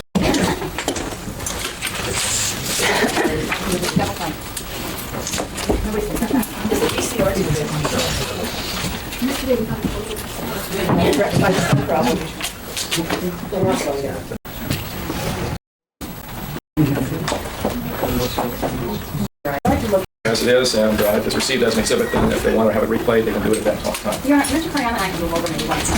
You want to move over, but just leave it right where it is. One jury in, and the next is about to arrive. Before they do, let me ask jury here, the blue jury, what I've asked before as to whether or not anyone has been exposed to anything about this case in any form whatsoever outside of the courtroom since the trial has begun, other than what you've already told me. If you have, would you raise your hand? Okay, nobody has. Right. Same question I've asked. Do anything about you have, would you raise your hands? Anybody? All right, and we'll break off the cross-examination for the moment to permit the defense to pick up on a couple matters that they forgot to deal with during earlier examination. Thank you, Your Honor. Ms. Vandermolen, were there two incidents which occurred during your 1982-83 visits which are difficult for you to talk about? Yes. You know which two I'm referring to? Yes, I do. Do you remember which event occurred first? I do not, no. Can you tell me about them one at a time? Was there one that took place Yeah, in the basement? Yes. We were downstairs playing Who was around. we? Oh, Lyle and Eric and I. And it started out as just a exaggerated play. We were all wrestling around, and somehow or another, in a very rapid transition, they began. We were wrestling, and before I knew it, they were tying me up, and they got me down to my bra with me screaming and them being very frantically doing what they were doing. And did they stop then? Yes, they did. It stopped at that point. And is this embarrassing to you? Yes. And was there another incident that happened in front of the television set? Yes, with Lyle and I. And was this in the morning, the afternoon, the evening? When was it? It was at nighttime. He was 14 years old at this time. Is that right? Yes, 14. approximately. What room were you in? We were in the TV room, the family room that's off the kitchen. Was anybody else there at the time? Eric was upstairs in his bed asleep, as far as we knew. And where were Kitty and Jose? They were out for the evening. And where in the TV room were you and Lyle? We were both laying down watching a movie right in front of the TV. And were you lying next to each other? Yes, parallel to each other. And what happened? Without any words being spoken, Lyle climbed on top of me and began fondling my breasts. And what did you do? I froze because I had no Were you surprised? idea how to handle this because I was surprised. I didn't invite it, provoke it, entice it. It just came. And what did you do? Did you stop it? Yes, I did. It stopped. Did you yell at him or move? And I believe I just moved, and he knew that Did to that stop. Ever, and did it ever happen again? No. You testified earlier that you used to watch when the boys were taken to the swimming pool and Jose would teach them how to swim. Is that correct? Yes. And were you present at the time when the family would film these training sessions? Yes. Okay. And would it just be them swimming back and forth and diving and repeating the same behavior over and over? They practiced diving and kick strokes and proper arm strokes. And how long would these sessions last? It could go on for an afternoon session. It was serious coaching on behalf of Jose, coaching the boys since he was a professional swimmer or semi. When you say go on for an afternoon, are you talking about the whole afternoon, like from 12 to 4? Or are you talking about 2 hours? Or do you have an, I don't recall exactly how long, but that it would be an afternoon worth of practicing this. Okay. Thank you. Your Honor, I have a video I'd like to show at this point in time, and we need to mark it as the next in order. All right, then if it is ready, it can be played at this time.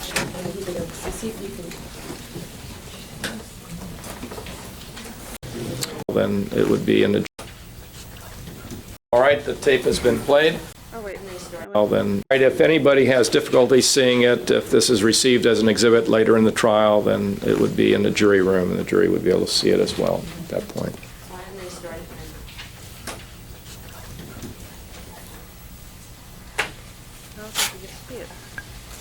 All right, the tape has been played.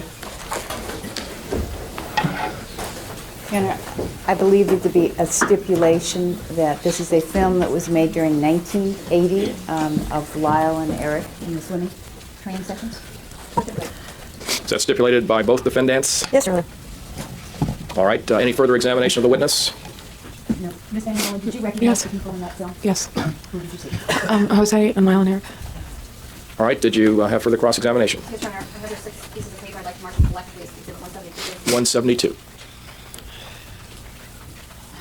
Next one, please. Yes. Ms. Vandermolen, I will show you this piece of paper and ask if you recognize these sources. There's Exhibit 172 for the record.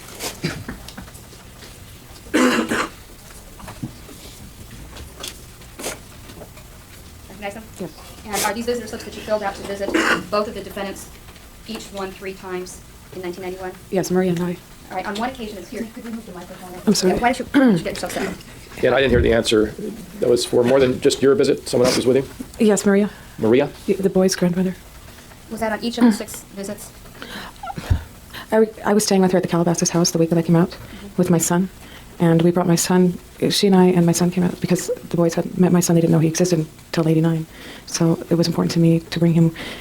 She drove me, and to the best of my recollection, she, on one visit, I know she came in because she had my son stay with a woman that she had made acquaintance with while visiting them herself. Okay, can I ask you another question, please? All right, did you have private visits with either or both of the defendants, or were you always with someone else on these 6 separate occasions?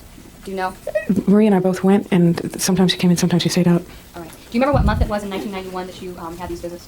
In June. All right, and they are not dated, but one of them has a date of June the 11th of 1991 stamped on the back.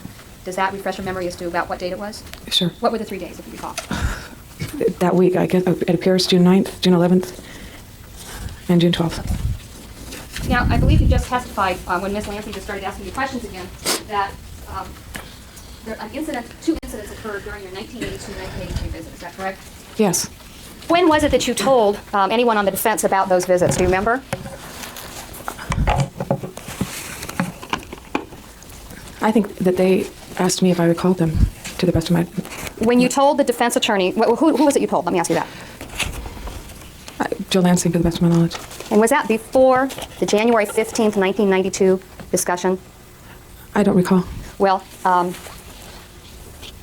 you told Ms. Lansing about these two We incidents. discussed it on the January 1992 visit. Yes, that's when we discussed it. You discussed it then? Yes.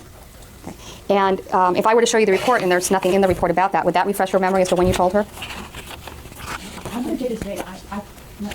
I'm not sure which incident she's talking about. All right, why don't Okay. you clarify exactly what it is you're referring to? I'm referring to the two incidences that you just testified about, the one where you were tied up and the one where Lyle Menendez crawled on top of you.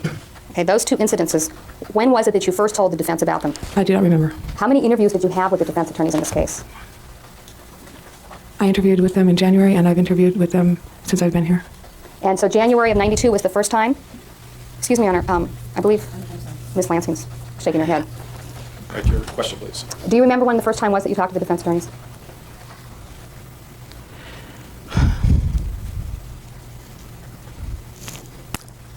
I spoke with them prior to their coming out in January of 1992.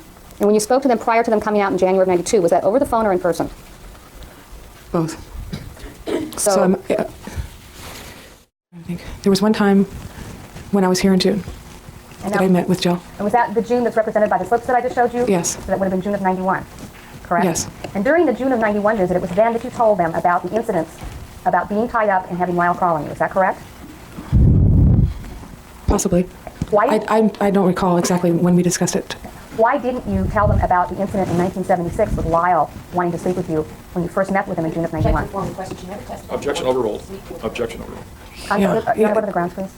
I'm sorry? What are the grounds? That you mischaracterized Okay, sleeping. all right.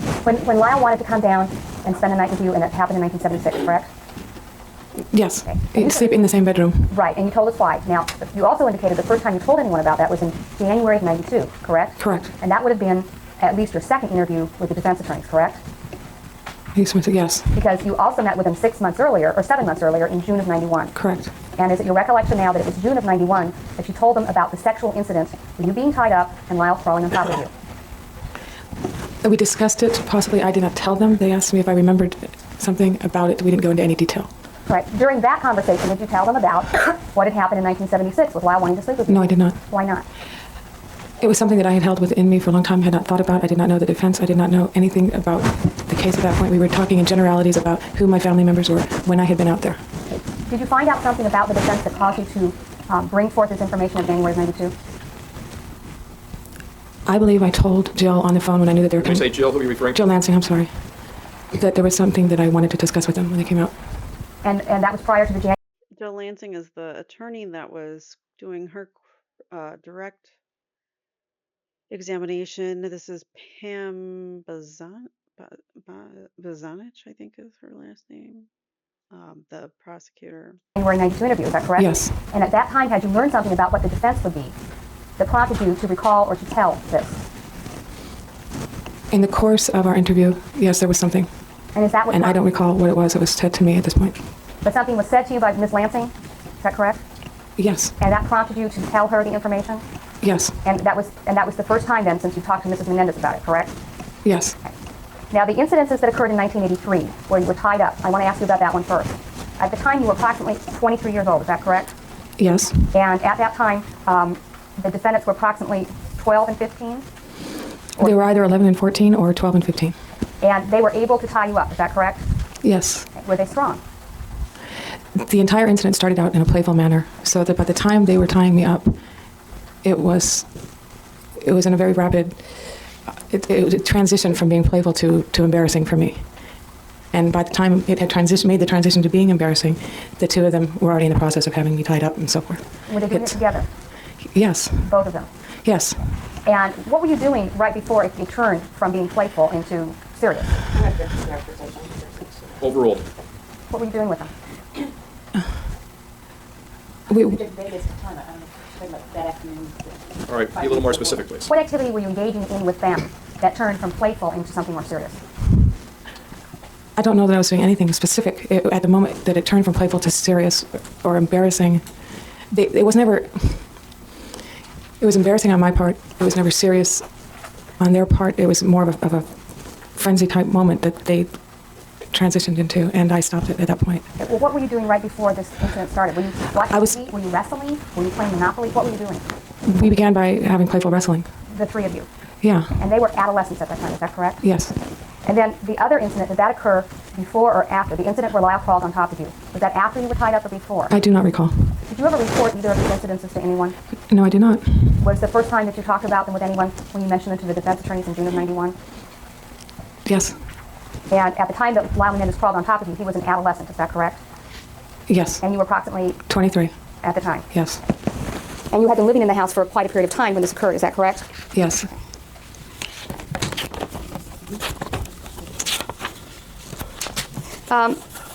What did Mrs. Menendez look like when she was proud of her children? What kind of smile did she exhibit? Oh, when she was proud of her children? Yes. It was similar to when she got angry, only it would be a smile instead of a grimace. All right, so when she would go like this and she'd go like this. All right, so she would smile the same way that she would express displeasure, is that correct? In a similar type of way? Her body movements would sit back rather than come towards you, and it would be the same clenched teeth, only it would be in a smile instead of like that. But her arms would come out to the side, and she would put her arms in fists, or her hands in fists. I believe you indicated on your direct examination that you recall an incident where Eric ran away from home. That's how you characterized it? Did he run away from home? I know that he was missing. He was gone when he shouldn't have been. Do you remember having described it earlier as the boat was missing and Eric searching for the boat? No. Okay, do you remember, was there another incident where the boat was missing and Eric went to look for it? I don't recall. May I approach, please? Yes. Ms. Vandermolen, have you seen any notes of the interviews that you had with the defense attorneys before testifying today? Not for a long time. I'm going to show you this right here, just that one sentence, and ask you if that refreshes your memory. Yes, of course. Okay. Just a second, I have to tell the attorney something. It's the supplemental notes, January the 15th. The 5th page, the 2nd paragraph on the bottom.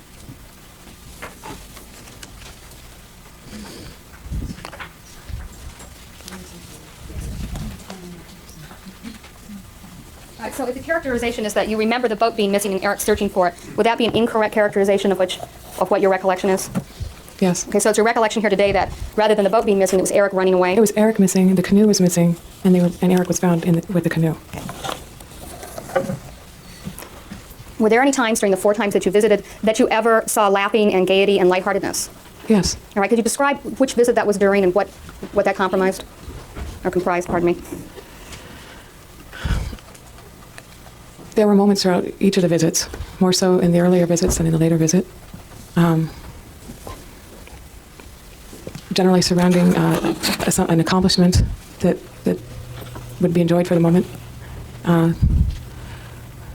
Did you ever see the family get in bed together and talk, and the parents would be there and the kids would get in and you'd come and join? Did that ever happen? The boys would join Kitty in the bed if Jose was not at home, and we would talk for a while until it was bedtime, and then I would get ready to go downstairs, and that would be when they would discuss whose turn it was to sleep with Kitty if Jose was not home. When Jose was home, I recall Jose gathering in the den with the boys until it was about bedtime.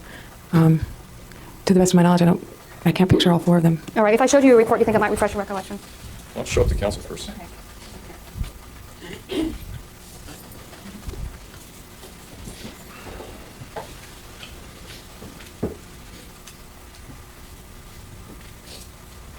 Does this refresh your recollection that when Jose was home, the boys and their parents would be on the bed laughing and you saw gaiety and lightheartedness?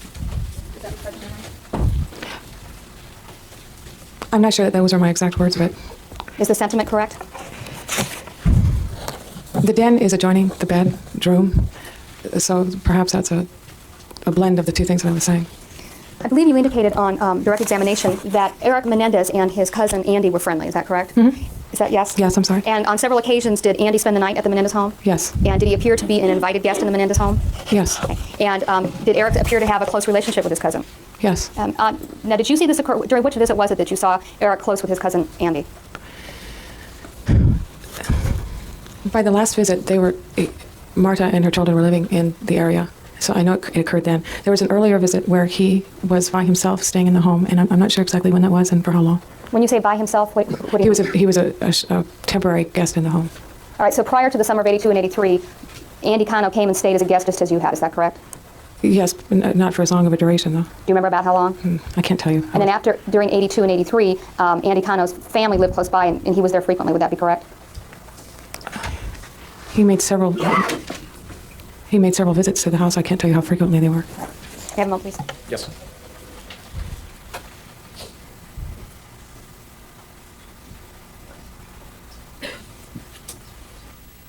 Okay. In the situation that you described that occurred where you were tied up by the brothers, what did they tie you up with? I don't recall. And did they tie you to something, or did they just tie your hands together? How did that occur? My hands were tied together. Was that in front? I don't remember specifics because of the embarrassment involved with it. It's hard for me to recall specifically what took place, and I can't tell you specifics about it. Okay, were you alone in the house with them at the time? I would imagine so. Okay, and after at some point you got... We were in the basement by ourselves, so I can answer you that. And they got do you have a top on? Did they get your top off? I don't know that they took it all the way off, but it was unbuttoned, revealing my bra. And that was the end? Did they take off your bra? No. Right. And how did you get them to stop? By insistence. Thank you. Any be direct.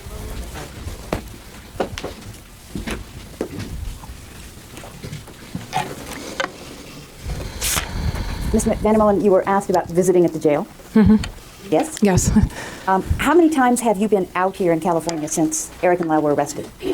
Then and now. And how long were you out for then? Oh, approximately 1 week. And this was June of 91? Yes. And you said you had your son with you? Yes, I did. And how old is your son? He is now 9 years old. And you were staying at a home in Calabasas with the boy's grandmother, Maria? Is Yes, that I right? was. Now, when you went to visit at the jail, how did you get there? Maria drove me. And your son went with you Yes, he did. on each visit? Or on some? On some of the visits. I don't recall if he was there every time. I guess he would have been there because the times that he didn't see, wasn't able to, then he stayed with that woman. So. Okay. Now, when you visit at the jail, do you speak to someone face to face, or is there something dividing you? We speak through a glass on a telephone. Okay. And do you have any information about whether those phones? This is in the jail, I take it. Is that right? Yes. Does this take place in the jail? Yes. Okay. And there are sheriffs all around? Yes. And there are other people visiting? Yes. Now, if you were visiting either Lyle or Eric, would they be seated directly in front of you? They'd be across from me in a chair. Okay, and with there'd be phone. a glass partition? And a glass partition between the two of us. And would there be other people who were in jail seated on both sides of them? Yes. And how close do they sit? Are they 10 feet apart, or? No, I mean between the people who are in jail? Yes. There's just about this much space, and then the next person would be right here. Okay, so indicating you're on approximately 4 feet? It's like more like 3 feet. 3 feet, okay. So they're about 3 feet, and there are people who are in jail on both sides of them? Yes. And just 2 or 3 in an area, or would there be a larger number? It depends on how many people had been called out for a visit. Okay, but usually would there be? But there's always some other people that they'd be called out with. Okay. And the side that you're seated on, is it set up similarly, so there would be visitors? For each person who was being visited, there was another person across through the glass that was talking to them. And sometimes would there be more than one person visiting somebody? Yes. How many people can come in at a time? I don't know. I know that you can go in 2 or 3 at least, or 4 since we've now had 4. Okay. And when you talk on the phone this way, how long are the visits? Generally, 20 minutes to half an hour. Now, after you visited with them, meaning Lyle and Eric, you gave the information to me that we're discussing here today in January of 91. Is that correct? Objection. 92, I'm sorry. Objection. Let's take the testimony. Sustained. Okay. Did I didn't hear you the question. did you see me again after you were here in California in June? Yes, I did. And when was that? January of 1992. And do you remember whether you gave me this information in person or on the phone? Do you recall? Objection, James, you want to correct? Sustained. The information about what happened in the basement with Lyle and his father. I told you in person. So the next time you would have seen me would have been 7 months after you were visiting the boys in the jail. Is that correct? Yes.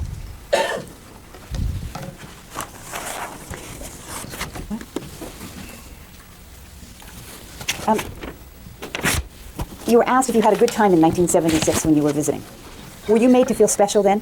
Yes, I was. Did you get a lot of attention from Kitty? A lot, yeah. And did she have some particular interest in your appearance and your She behavior? helped me to lose weight, which was important to me at the time. And she drove me to get my first driver's license. She introduced me to my first boyfriend. We made trips to places that are nationally known and so forth. So that was a good time? Yes. Did you ever get that kind of attention or caring from her again? No, in all honesty, no. And you were asked if you were a guest in the home. Did you always have chores to do? Yes, there were always chores. In the last visit, it was overwhelming. You know, when it would be chores, would it be just a matter of, gee, would you mind doing the breakfast dishes, or would the projects be larger than that? No, I was responsible for cleaning the entire house and chauffeuring the boys, I'd say pretty much daily in the evenings and sometimes to school, and taking care of whatever yard work there was needing to be done. And You were asked if it was your responsibility to clean up the ferret. Do you remember that? yes, I remember the question. And did you try to clean up after the ferret? While cleaning, yes, if I saw it, there wasn't any specific place to clean it up, so it's hard for me to recall. Well, was it in every room, the ferret droppings, were they in every room of the house, or did the ferret just have access to 1 or 2 rooms? Or In the ferret roamed the house. did he get in cabinets and under Yes. beds and all sorts of... Yeah, I mean, he'd show up all over the place. How big was he? Okay.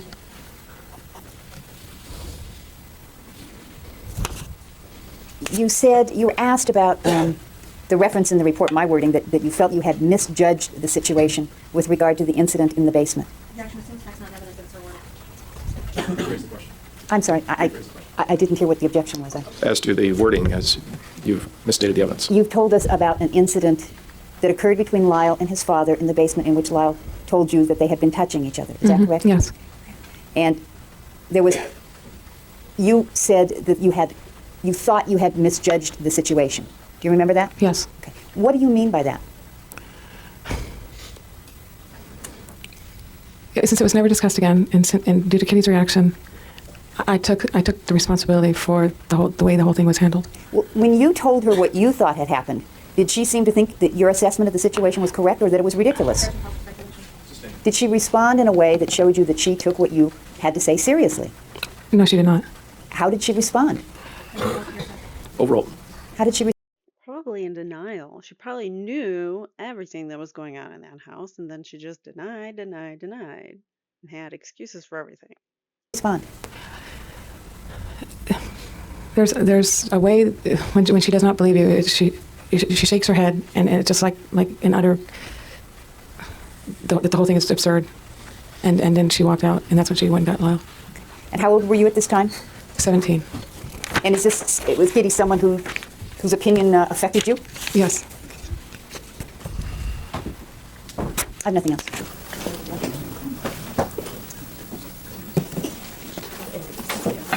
all right, did you want to be excused? Okay. All right, we'll excuse Mr. Menendez now. All right. So before we get to the next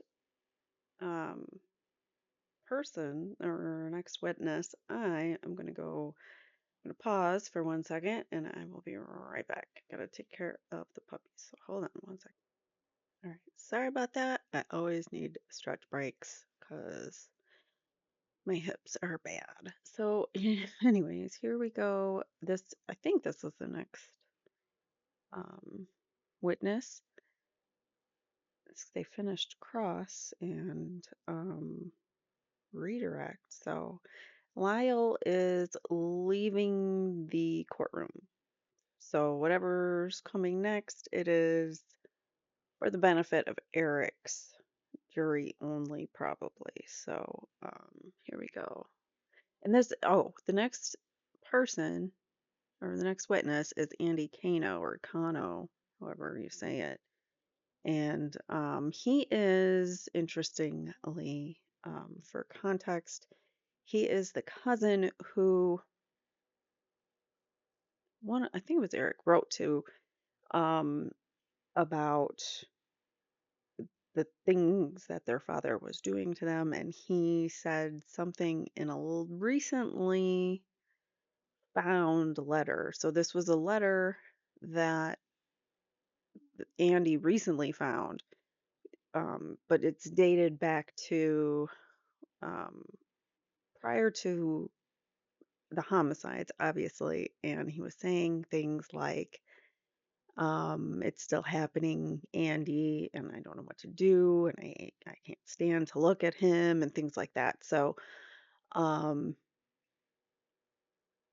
you know what? Pause. All right, so I went and I found the letter that Eric actually wrote to his cousin Andy. So sadly, Andy passed away, and his mother found this letter in his belongings, and so 17, Eric was 17 years old when he wrote this to his cousin Andy, and it was just a few months before the homicides. So this is where Eric says in writing, and I believe it's dated, so they must know, when he received it.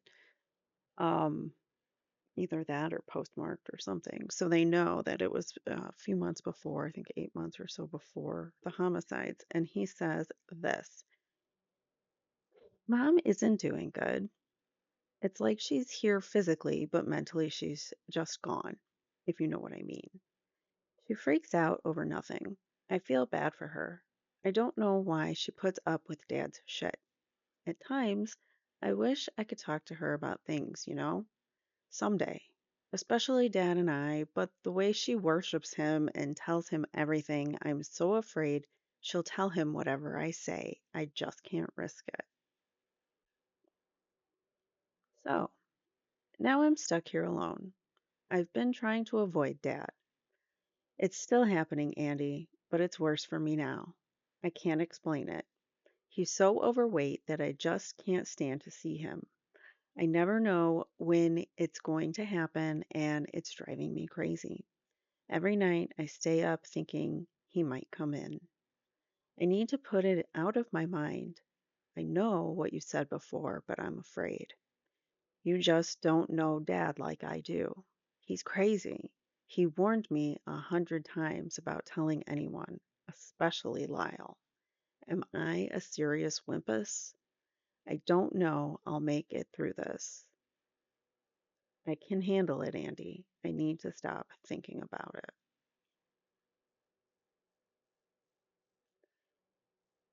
Now,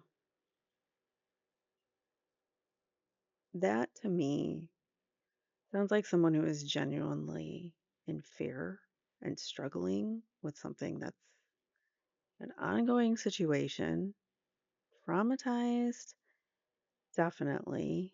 Um, I mean, there's just so much to unpack here. And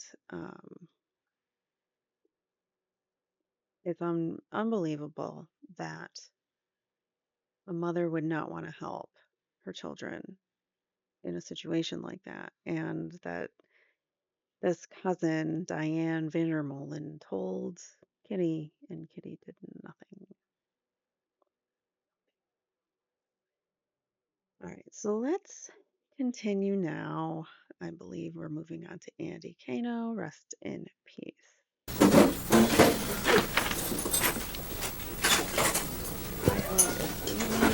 Lyle is leaving the court. All right, stand behind the court reporter over here and then face the court clerk, please. Do you solemnly swear that the testimony you may give in the cause outstanding before this court shall be the truth, the whole truth, and nothing but the truth, so help you God? I do. Take a stand and state your name for the record.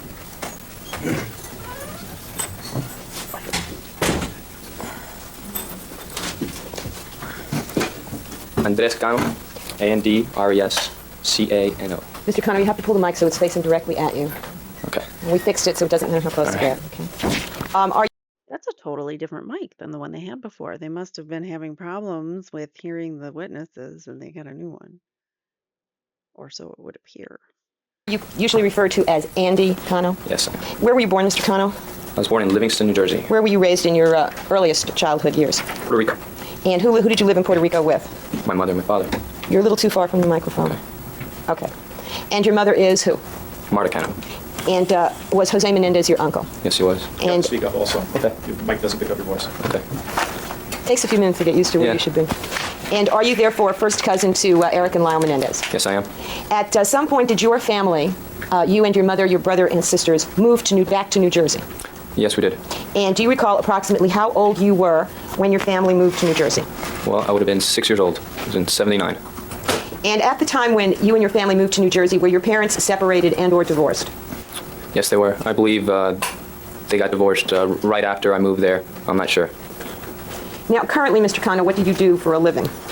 Well, I'm a student, a full-time student. And where do you go to school? UCF, which is University of Central Florida in Orlando. And have you been and are you still athletic? Overall. Yes, I am. And what is your sport? Soccer.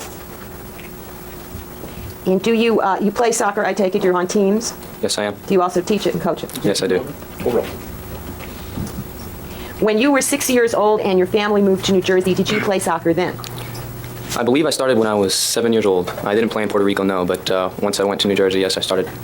And were you aware of whether or not your cousin Eric Menendez also played soccer? Yes, he did. Were you aware of other sports that that your cousin Eric was involved in? Well, later on, he became involved in tennis, but that's all I know. Now, did you form a friendship with your cousin Eric Menendez? Yes. Approximately how old were you and how old was he when the two of you became friends? Well, I was probably 7 years old when we really became friends, but I had met him previously. Had you visited with your cousin Eric Menendez's family while you were still living in Puerto Rico? Yes, I did. Had you seen him and his parents and his brother at family gatherings over different times of the year while you were still living in Puerto Rico? I don't remember if we came up or not. Okay. Once you moved back to the mainland, did you see more of him? Yes. Now, would you, from time to time, ever stay over at Eric and Lyle's house? Yes, I did. And do you recall basically whether there was a pattern to this? I mean, what types of days, what days of the week would you stay over? It was mostly on the weekends. And do you know over what age, your age, would you stay over at Eric and Lyle's house? Well, it varied between ages. I would say between my ages of 8 and 10 years old, it was the times that I most often was able to go over his house. And after that, it was less frequent? That's right. When you were 10 years old, how old was Eric? He was 12 and a half. That's right. Now, were there occasions when your cousin Eric ever stayed at your house? Very few times. I can only recall one. Do you recall a time when your cousin Eric was playing at your house where in the course of your time together he told you something you had not heard before? Yes, I do. And can you first tell us, where were you guys physically when this play began? Okay, what I recall is this. Like I said before, this is one of the few times that he was able to come to my house for any activities. And this particular time, I remember it being wintertime, and there were fields behind my house, agricultural fields. And it would be a field and then a strip of woods, and then there would be another field and another strip of woods and so on. And we were back in the fields. Okay, and you were playing some kind of game in the fields behind your house? That's right. We had toy guns, and we were pretending like we were running from an army. We would play war games pretty often. What was the name of this particular game? Do you remember? Well, I just remember we were running from the Russians. I don't know if to call it that game or not, but But that's what you were pretending? that's what we were pretending at the time. And at some point while you were pretending to run from the Russians, did something happen that made the two of you take cover or hide? Yes. What happened? Okay. There was a farmer that owned the fields, I guess, and I had heard stories from other neighborhood kids and so on that he was pretty mean to people that passed by the fields or would play in the fields. And that time there was a helicopter, and we thought that it was him. And The helicopter, you mean, was flying? It was flying over us, and it seemed very close to us. And we thought for sure that it was the farmer spotting people on the fields. And I was very scared, and I definitely told him about it, so we started running. And where did you get to? Well, we got to the woods, and then we decided that we were going to run. We were going to split up, and we were going to run to a tree in another patch of woods, a couple fields afterwards that we both knew about, and we were going to run and meet at the tree. Okay, and did you run and meet at the tree? Yes, we did. And did you spend some time at the tree hiding from the farmer? Yes. And during the time that you were at the tree hiding from the farmer, did Eric begin a conversation with you? Yes. And do you recall how the conversation began? Well, yes, I do. Okay, would you tell us how it began? He asked me if my dad ever gave me massages. And did you understand at that point what he meant? No, I didn't. And do you recall basically what your response to him was? Well, at that point, I got the feeling, I'm sure he let me know this, but he was actually trying to find out if any of these massages were normal. And my response to him was that I wouldn't know. I didn't have a father around. My parents were divorced then. And I really couldn't help him. Let me ask you this. He asked you whether your father gave you massages. That's right. Did you said he was trying to find out if it was normal. Was there something else he told you about the massages? Like where they were? Yes, he did. Okay. What did he say about where the massages were? Well, he told me his father was massaging his dick. He used that word? Yes, he did. And he was asking you some kind of question about this kind of behavior? Seemed like he was reaching out to me. Objection, speculation. Sustain. See if we can reconstruct this, Mr. Cohn. First he asked you, does your dad give you massages? Something like that. That's right. And then do you ask him anything, like what kind of massages? What do you mean by massages? I'm sure I did. And then he tells you that he's talking about his dad massages his dick or does something to his dick, is what he tells you? That's right. So then does he ask you again, does this happen to you or anything like that? Yes, at that point, we were both trying to figure out whether what was happening to him was normal. He wanted to know that if this happened to every kid with a father and son relationship, and I couldn't help him. I didn't have a father around. So you said, I don't know, my dad's not here? That's right. Okay. Said something to that effect. Okay. And what else is said, as best you can remember, in the course of this particular conversation? Well, what I do remember very specifically was him asking me to make a promise to him never to reveal that to anybody. And he was saying it very seriously, and I took it very seriously. Had you suggested at any point in the conversation revealing it to someone or telling someone or asking someone about it? Well, at that point, I was wondering myself, and I really wanted to ask my mother if that was normal. Did you mention that to Eric? Yes, I did. And was it after that that he made you promise? I don't remember. It was probably after that, yes. So you told him, I don't know if it's normal, why don't I ask my mom, something like that? Exactly. And what did he say to you when you suggested asking your mother? He told me never to reveal it to anybody, to promise him that I would keep it a secret between us. Now, were there any other times that you were with your cousin Eric when this topic of massages with his father came up? There were several times I recall. And do you remember where these conversations came up? Yes, I do. In his bedroom in the Pennington house. And were on these occasions when you were visiting or sleeping over or something else? Most likely sleeping over. I remember most of them took place at night. And do you remember anything about, first of all, the next time it came up? Do you have any idea of when that was in relation to this winter time when you were playing Running from the Russians? I'm sorry? When was the next time? Do you have any idea? Well, it was probably a month later. Why do you say that? That would be my best guess. Because I remember it not being exactly later, but it wasn't too far along the road. It was definitely probably about a month's time that had passed. Did you see your cousin Eric more frequently than once or twice a month at this time? No.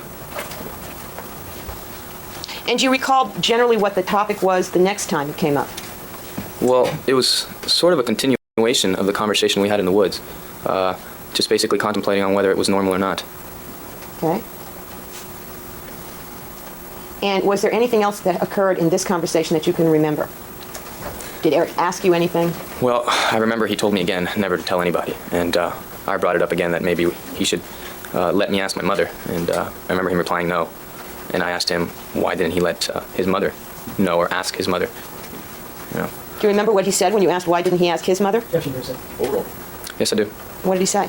He said that she would get mad at his father. Now, do you recall a subsequent occasion, another occasion when this topic... I think she actually wouldn't believe them is the problem and get mad at them, potentially, for saying such things. I don't know. What do you guys think? I think she worshipped Jose. was being discussed between you and Eric, where he gave you some additional information about what was going on. Yes. And can you recall that, tell us what you can remember of that conversation? What I can remember of that conversation is very little, but I do remember very well that he explained to me that these massages that his father was giving him were beginning to hurt. And do you remember whether or not you understood what that meant? Or? I definitely didn't understand. And do you recall whether or not you tried to gather any information about why massages were hurting? I would imagine I did, but I don't remember. Okay. Did you ask Eric straight out, why does it hurt, or how does it hurt, or what is he doing that's making it hurt? If I did, I don't remember. And you don't remember his ever elaborating on it? He didn't tell you anything about tacks or needles or ropes or anything No, like he that? didn't. Were you familiar with a nickname that your cousin Eric used to refer to himself at about this same time? Yes, I did. And what was that nickname? It was Hurt Man. Now, did he express to you in this last conversation his desire with respect to these massages with his father, what he wanted? What his father wanted? No, what Eric wanted. What Eric wanted? Yeah, he told me he wanted him to stop. I remember that being the last conversation that I remember. And was there any further discussion with him about your knowing about this? I'm sorry, can you say? In this last conversation, was there any further discussion with Eric about your knowing about what was going on with him and his dad? Well, it was very clear that he wanted to keep it as a secret between us and that I was never going to reveal that to anybody. And I had promised him, I had swore to him that I wouldn't. But he definitely seemed nervous. Seemed nervous about what, Mr. Conroe? That I might tell somebody. From what you had observed in the family, did it appear to you that Eric was afraid of his father? Yes, Were you afraid of his father? I was.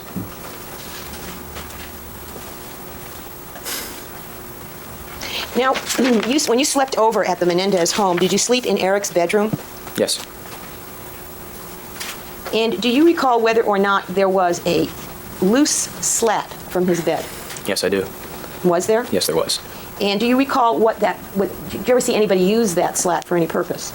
Eric and I used it once to pin the door from opening. There were no locks on the doors. So you could prop the door closed with the slat? That's right. Locks on the doors? There were no locks on the doors?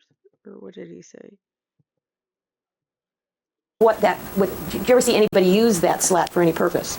Eric and I used it once to pin the door from opening. There were no locks on the doors.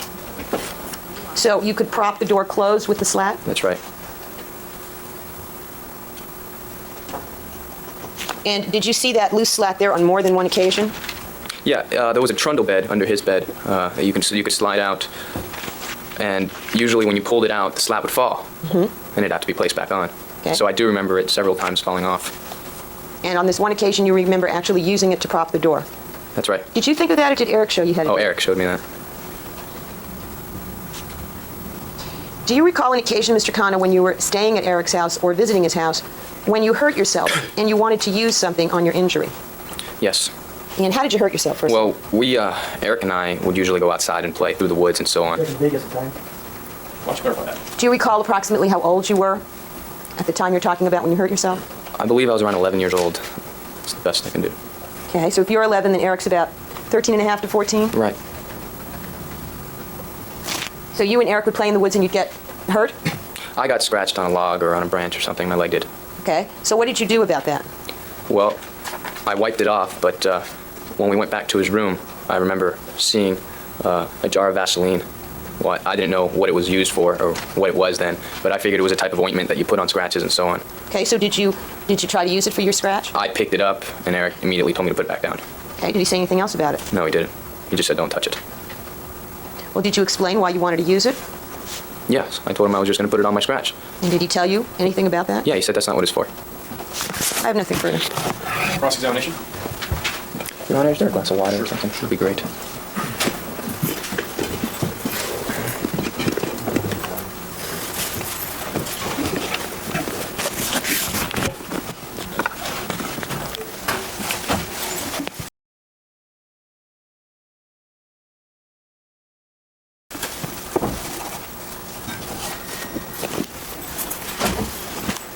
Why don't you go ahead? Okay, thank you, Your Honor. Mr. Connell, how old were you when you had this alleged conversation with Eric Menendez in this field? I believe I was 10 years old at the time. And Eric Menendez was about 13? He would have been going on 13. It was wintertime. Thank you very much. And this is the first time you had ever heard of these massages? That's right. And when he told you that, you didn't tell anyone what he had told you? No. And you recall this happening in the winter sometime? Yeah. That's right. And the next conversation that you had with him was when? About a month later. And it was in the same field? No, it was in his bedroom at home. And he brought up the subject again? Yes. And was there a third conversation? Yes, there was. Now, I know I must have brought up the conversation at least once. I remember bringing it up. I don't remember how I did. At some point, though, you again talked to your cousin about these massages. That's right. And this was about how much later? About a month later, I would say, from the first occurrence is what you're asking? Yes. Yes. So it's been spaced out about a month apart, these 3 conversations, a month each. I'm sorry, would you ask me again? The first conversation occurred when you were in the field. About a month later, you had a conversation with your cousin Eric Menendez in his bedroom. And then about a month after that, you had another conversation with him? I don't remember when exactly those other 2 took place, but the second conversation I had was about a month later. I don't remember about the other ones, how much later they were. And he talked about a massage that his father had given him? That's right. On every one of these occasions, did he talk about a massage? I don't remember if on the 3rd or 4th he did, but I knew by then what he was talking about, so he didn't have to let me know. And he asked you if your father ever gave you a massage like that? Yes, he did. Now, did you ever tell anybody about this? I didn't tell anybody until I told Miss Leslie Abramson. And that was sometime after Eric Menendez was arrested for the murders of his parents? That's right. Now, after your cousin was arrested, did he give you his car? His car, I'm His sorry? car? I don't believe he gave it to me. I bought it from him. You bought it from him? That's right. What did you pay My for it? mother did. What did you pay for it? I don't remember. What kind of car was it? It's a Ford Escort. Now, when your cousin was arrested, he was 19 years old, correct? I believe so. And you were 16 at the time? That's right. So you were just starting to drive? That's right. Now, it's your understanding that you bought that car? Yes, my mother, I believe, bought it. You don't know that, though. No, I do know that. You know that she bought it? Yes. And do you have any idea of what she paid for it then? I have no idea. Your cousin was a good friend of yours, right? Yes, he was. And is. It is. And I believe your mother had testified that she would lie for the brothers. Would you also do that? Objection, Your Honor. State's testimony where it's a property. It's argumentative. Objection sustained. Would you lie for Eric Menendez? I am not lying for him now, and I wouldn't lie for anybody under oath. You would not. I would not, Ms. Crayon. And you never told anyone this until after your cousin was arrested? That's right. Now, there's been testimony that you accompanied Eric Menendez from Florida to Los Angeles after he came back from Israel. Do you remember that? Yes, I do. Did he tell you that he was involved in the killings of his parents on that plane flight from Florida to Los Angeles? No, we talked for a while, but it was mostly concerning of how he was doing. I don't recall too much of that conversation. He wasn't. He was very upset. He was very emotional, and he wasn't in the mood to talk about it. Where did you meet him? Did you meet him in Florida somewhere? In Miami. In Miami. That's right. Did he come to your house? No, he didn't. I flew from New Jersey, I believe, and I met him in Miami. And from there, he had flown in. I don't know where he flew in from, but from there we flew right back into LA. And there were, all the way from Miami to LA, there were people, I don't know who they were, assigned to us to watch out and to make sure that he was put on the plane. There was always somebody with us. Now, when you say somebody was with you, who are you talking about? I wouldn't know if to call them detectives or policemen, but they were there to make sure that Eric got on the plane and went to LA. Were they Miami police officers? At one point, I believe they were, because I remember them putting us in a private room, and I would figure they were from Miami. So the way that it happened then is, did you arrive at the Miami airport first? No, I probably arrived, I don't know if a day before, I'm sorry, in the West Palm airport, where my mom picked me up. That's the best of my recollection, but to be honest, I don't remember much. So you arrived the day before your cousin arrived at the West Palm airport? I don't know. I don't know if it was a day before or 2 days before. I really can't tell you. Well, in any event, you were there before your cousin arrived. That's right. And when your cousin arrived, you met him? That's right. And how much time did you spend with him prior to actually getting onto the plane? An hour, maybe. I don't know. And during that period of time, there were police officers that were making sure that your cousin got on the plane That's right. flight for Los Angeles. My mother was also with us. Did your mother also accompany your cousin and you to Los Angeles? Yes, she did. On that flight? Yes, she did. Did you all sit together? Yes. Was there ever any conversation between you and your cousin on that plane flight to Los Angeles from Florida? Was there any conversation? Yes. I'm sure there was. And what was the nature of that conversation? Objection, Your Honor. Calls for hearsay. State of mind, Your Honor. Well, this is Why don't you approach here and we'll discuss it? Mr. Cano, did you and Eric Menendez discuss the killing of his parents? Not that I recall, no. Not at all in this plane flight? Might have been brought up, but he didn't tell me that he did it, and he didn't give me an answer to very much at all. When you say he didn't give you an answer, did you ask him whether he was involved in the killings of his parents? I might have. I don't recall. You might have asked him that. I might have asked him that. And I don't think he gave me an answer. Would you have remembered if he gave you an answer? Objection, calls for stipulation. Overrule. I don't know. I don't remember now. Would that have been something important for you to remember? Yes, it You would have. You would have wanted to know if he had been involved in the killing of his parents, I take it. I would have wanted to know. Yes, Yeah. you go. I would have wanted to know, sure. In fact, you believe that he may have been involved. That's why you asked him whether he was involved? To be honest with you, Mr. Kuriyama, I don't even remember asking him. Mostly what I was concerned with was his well-being. I knew from recent talks with Eric that he was suicidal, and that's what I was worried about. I was worrying about him. And I remember one time on the airplane, he locked himself in the bathroom for about an hour. It seemed to me like an hour. I was waiting and waiting and waiting for him to come out, and I went and knocked because I was very worried about what he might have done in that bathroom. Did you believe at that time that he was having a guilty conscience about killing his parents? I didn't believe anything. I just believed that I was very worried about him. Being worried about him being suicidal, did you suspect that he had been involved in the killings of his parents? I suspected it. Did Eric Menendez indicate to you that he was upset with his father? Objection on Vegas time. Sustained. Objection sustained. Do you recall in these conversations that you had in which Eric Menendez expressed that he was suicidal? When did these conversations take place? I don't remember. I knew about it.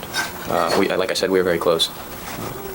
I knew about some of his problems. So you're talking about on the flight to Los Angeles? Is that I'm trying to ascertain when it was that these conversations took place, actually. What, Your Honor, it's still vague. I don't know what conversations he's talking about. Sustained. Why don't you rephrase the question? Mr. Connell, I believe you testified that you had conversations with your cousin in which he expressed that he felt suicidal.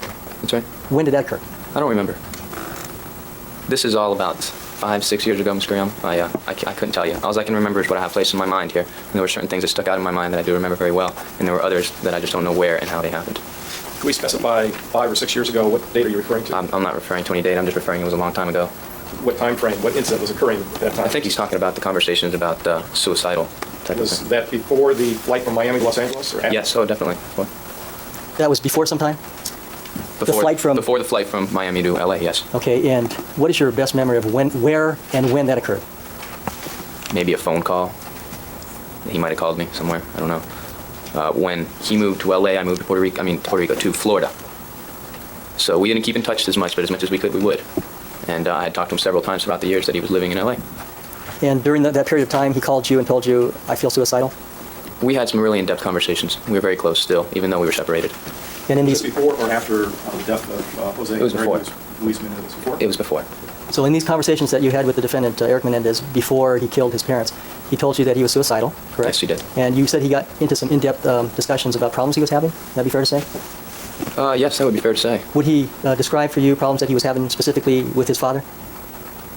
I don't remember. I really don't. Like I said, there's certain things that stick out in my head, and the others I just don't remember. You have a very good memory of what he told you when you were 9 years old? Yes, I do. Object misstates the testimony. Overall. Is that correct, sir? I could say I have a good memory of what the subject of the conversation was. I don't know exactly, every step of the way of the conversation. But Okay, let's just try to get to what you do recall. Now, if your cousin had called you in Puerto Rico from Los Angeles and had said, I'm suicidal, would that have been something that got your interest? Well, he called me to Florida, but Okay. that would have been something that got my interest, definitely. So that would be something that you would recall. Yes. And what do you recall about that, sir? I just remember him telling me. I don't remember where and what phone call. I was in my house in West Palm Beach, most likely. I just know that I knew that he had a lot of problems with himself and with his family and was suicidal. And or he felt that he was. What is it that he expressed to you, the nature of the problems? I don't remember. Did you say, well, why are you suicidal? If I did, I don't remember.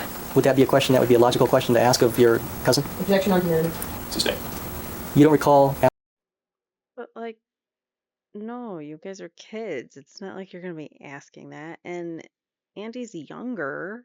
It's like he doesn't know what to do with that responsibility of knowing that at a even younger age. He's like 10, 11 years old. That's a lot to put on a kid. Ask him any questions? I don't recall. Now, you asked him about these alleged massages, correct? That's right. And you wanted to know in detail what occurred there? Not in detail. He would never give me any details. We basically were always trying to figure out if what was happening to him was normal. And I had no way of knowing, like I said.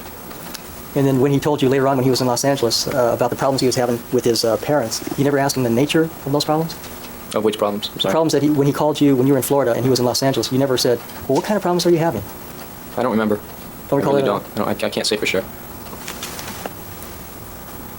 When you flew from Florida to Los Angeles, just prior to when your cousin was arrested for the murders of his parents, you had the information from Eric Menendez. He had called you previously from Los Angeles regarding the problems that he was having with his parents, correct? I'm going to object. It misstates the witness's testimony. Rephrase the question, please. Okay.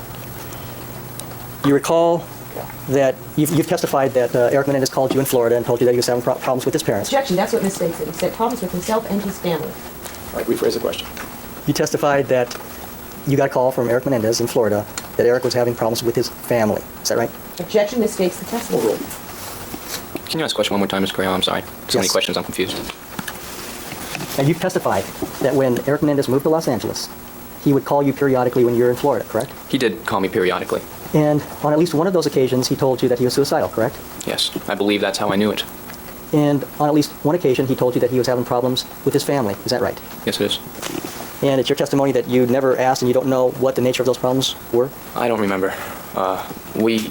We would talk pretty in-depthly about a lot of things, and there was a lot of problems in my life that I would talk to him about as well. So I was pretty distracted, you know, if I would talk to him. Were you having problems with your family as well? I don't remember. I'm sure I've always had problems. Everybody always has problems, so I would talk to him about what was on my mind. Would you discuss, were you ever suicidal? No, All right, I'm going to object to this point. Dr. Farfield.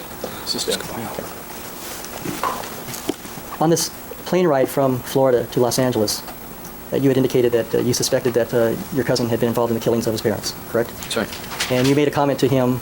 Would you describe for the jury how your cousin reacted to your question about whether he was involved? He states his testimony. Be more specific, again, counsel, just state your legal objection. Be more specific as to what you mean, Mr. Brion. Okay. Do you recall, Mr. Cano, Eric Menendez's reaction to your inquiry as to whether he was involved in the killing of his parents? I don't recall, Miss Graham. I don't recall anything about that plane ride. I was very emotional, and so was he.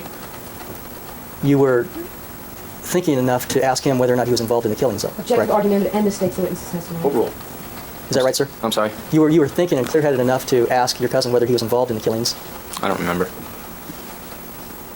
Now, what did your mother in your presence ever ask Eric Menendez whether he was involved in the killings of his parents? If she That's did. cause for hearsay. Sustain. The answer's true.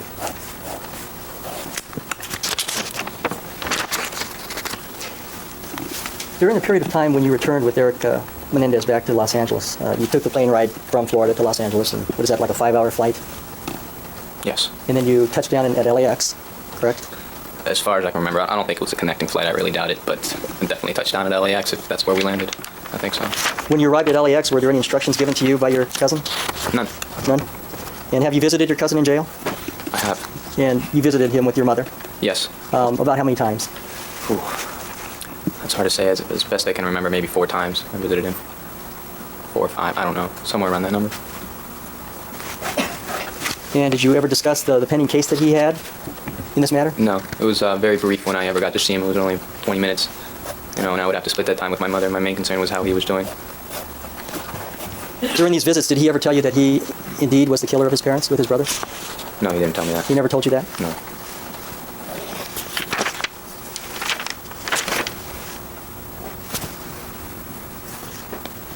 I have nothing further this time, Your Honor. Can you read the record?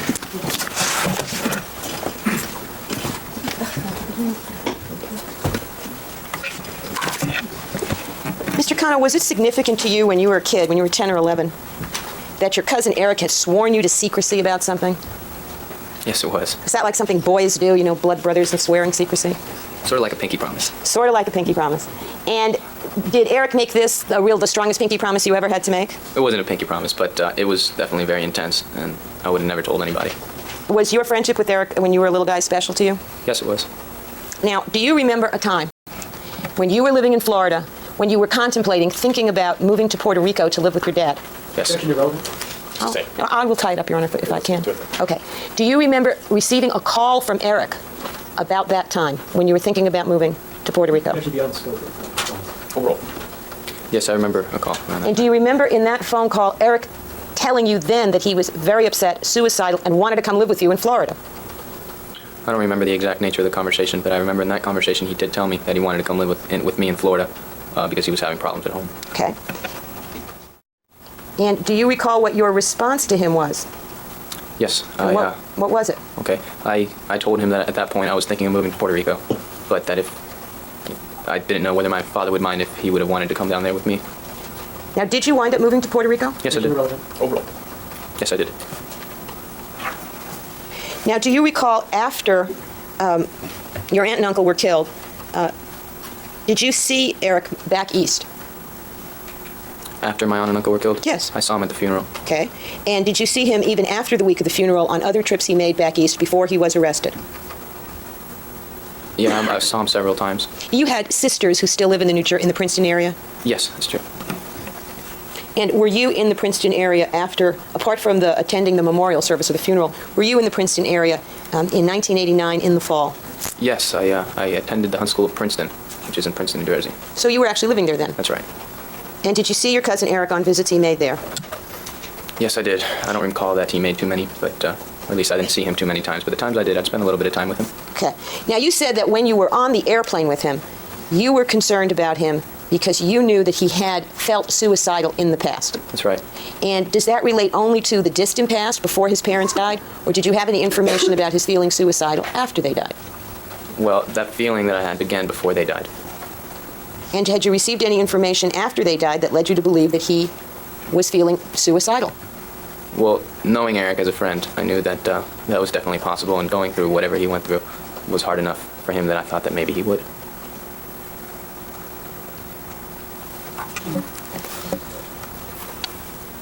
Now, you said that the plane ride here from Florida was very emotional. Were you aware at that time that your cousin Lyle Menendez was in jail? Yes.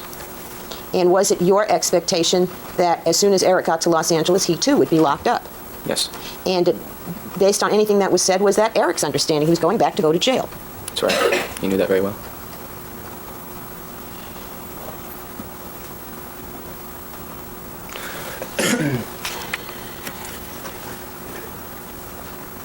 When Eric was a teenager, did he, strike that, after Eric moved to California, did he ever bring up the molestation by his father to you again? No. Did you ever broach the subject again? No. When he would make reference to problems in the family, was he ever specific about what was going on that you can recall? No. I don't recall any details. He would just say something like, things with my parents are going really badly. Something to that effect. Did you know that there was talk of potential divorce in that family in 1986 and 1987? I really didn't know much about his family. They're very private people. From what you had observed being around them over the years, did you think that it would be difficult for a kid to be in that family? Objection, leading. Interesting. How did you think it would be to be a child of that family based on what you saw? I definitely... Objection sustained. Did you have any difficulty in understanding Eric when he said he had problems with those parents? No, I didn't. Did you think they were problem parents? Objection calls for public hearing. Sustained. Did you think that you would have problems living with your Uncle Jose and your Aunt Kitty? Irrelevant. Sustained. When Eric would tell you that he was having problems, did you ask him to elaborate? If I did, I don't recall. I'm sure I must have at some point. Did you ever envy him or wish you could live in with his family? Objection, No. irrelevant. Sustained. Answer strict.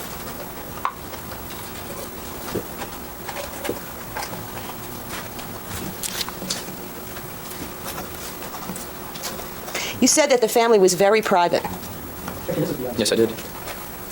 The objection is sustained. The answer strict. He's already testified to it without objection. Well, just because of that doesn't open up the area. Objection sustained. During the flight from Miami, you said your mother was sitting next to you. Yes, she was. Did she appear to be concerned with Eric's well-being? Definitely. Now, you said that I was the first person that you relayed the conversations about the molestation to. Is that right? Yes, that's right. And do you remember when it was that you first told me? I don't remember the date, no. Do you remember the month and the year? No, I don't. January 9th. Objection, leading. I haven't heard the question yet. Excuse me? What was your question? The question was, it was January 1991. Refresh your recollection. I told you that's when I first met you. That's right. That's right. And as of January 1991, were you under 18? Yes, I was. And when you were under 18, were you prohibited from visiting your cousin in the county jail? That is true. And did you ever strike that? Did you visit him then before you told me or only after you told me? Only after I told you. I have nothing further. Any further cross? That's really important because that wasn't Eric saying, go tell my lawyer that, telling Andy to go do something, to say something to his lawyer or to testify a certain way or give certain statements. No, I found Andy very credible. I thought all these cousins so far have been really, really credible, and they all are pretty much corroborating each other's stories in some way or another. So I think this only helps the defense. But again,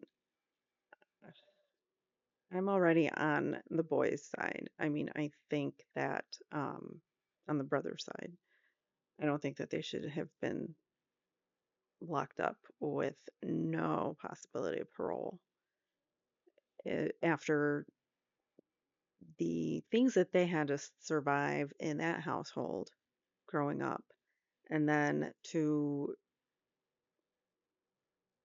not have their own freedom growing up, and then to take away their freedom as young adults for the rest of their lives, I think is just not fair. It's not fair. It's unconstitutional in my opinion, but anyways. Your Honor, it'd be okay if I get some more wine. Sure, good. Thanks.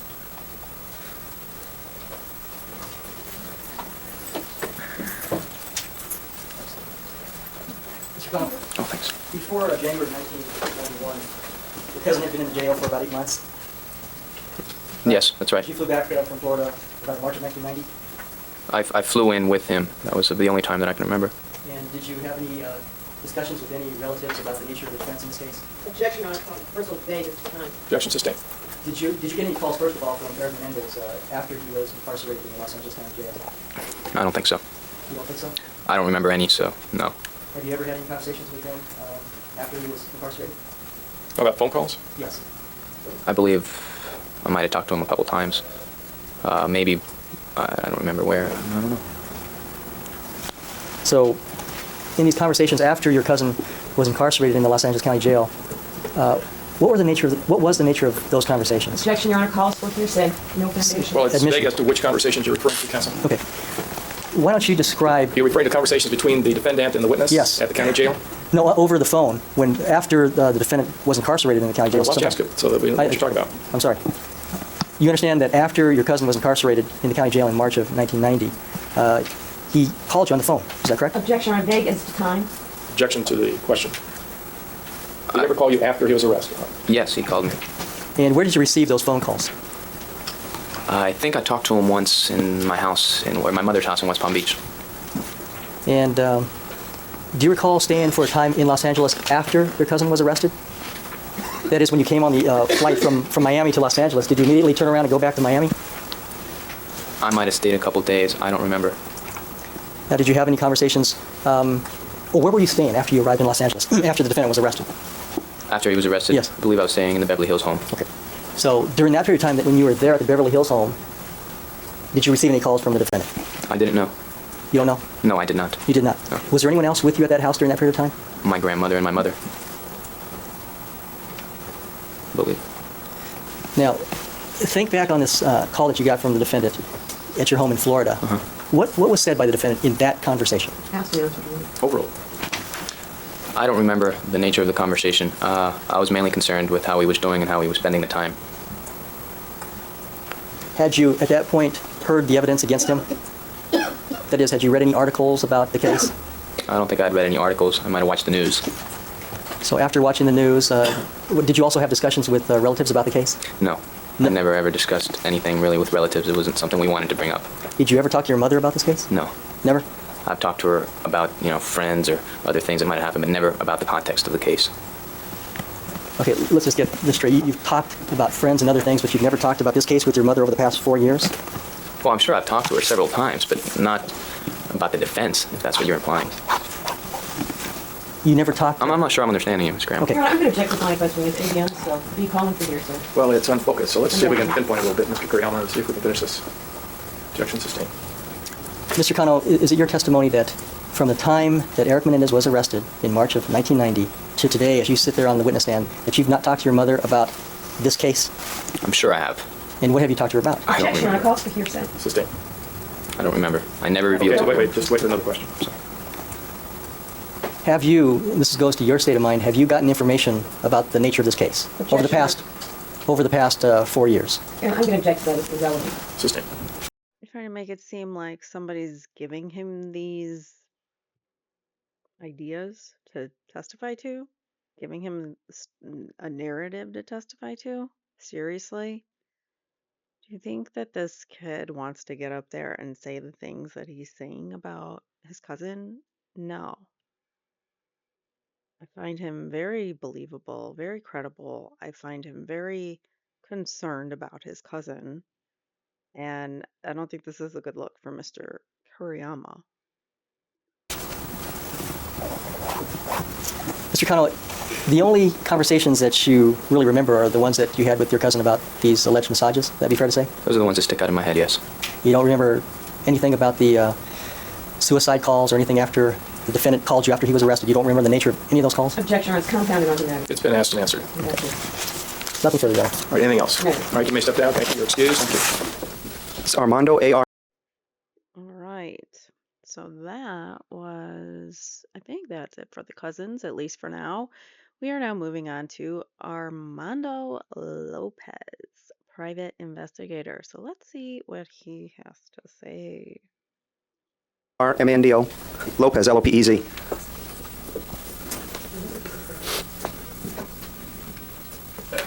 Mr. Lopez, what is your occupation, sir? I'm a private investigator. And are you appointed by the court to be a private investigator on this case on behalf of the defendants, Eric and Lyle Menendez? Yes, ma'am. And would you tell the jury what your background is in investigations and law enforcement? I was a police officer for the city of Santa Monica for approximately 17 years, 3 of which were patrol, and the remainder were in the Detective Bureau as an investigator. And in the course of your employment as a Santa Monica police officer, did you become familiar with firearms? Yes, ma'am, I did. Now, do you see the 2 photographs that are up on the board? Yes. And do you see the other series of photographs in front of you, all of which comprise exhibits 281 through 290?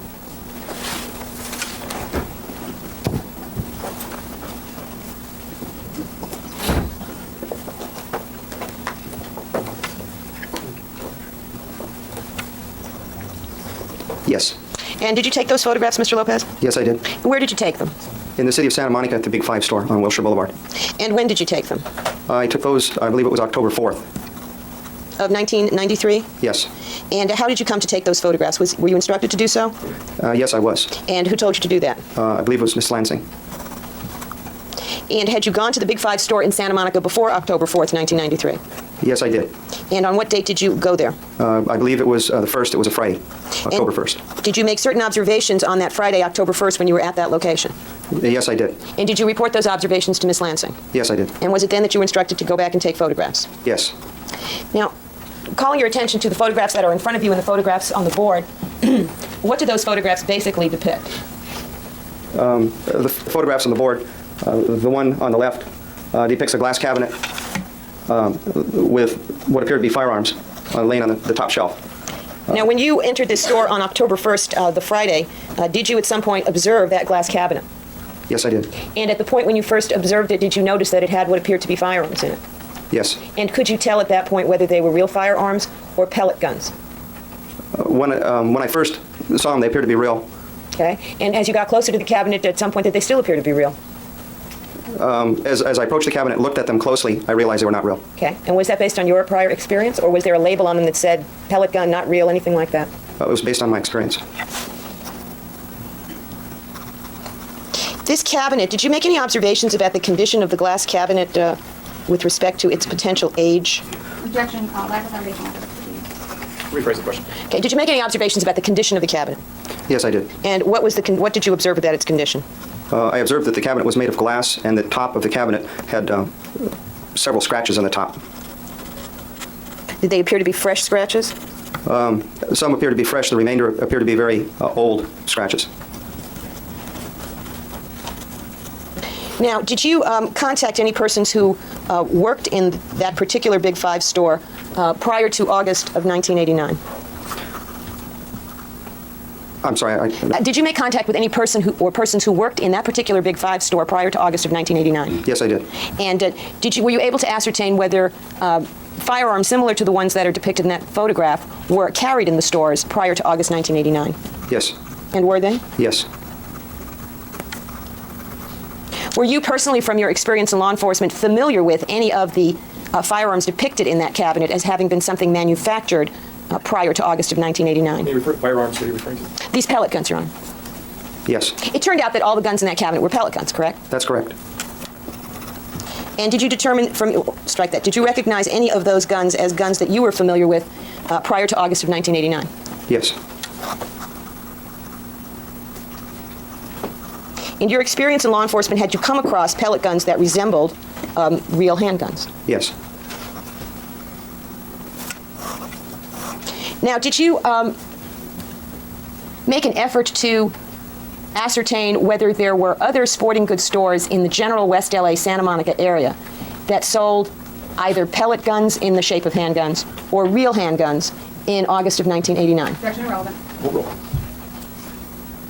You answer the question. Yes. And did you receive information that certain establishments that were in existence in August of 1989 are no longer in existence? Yes.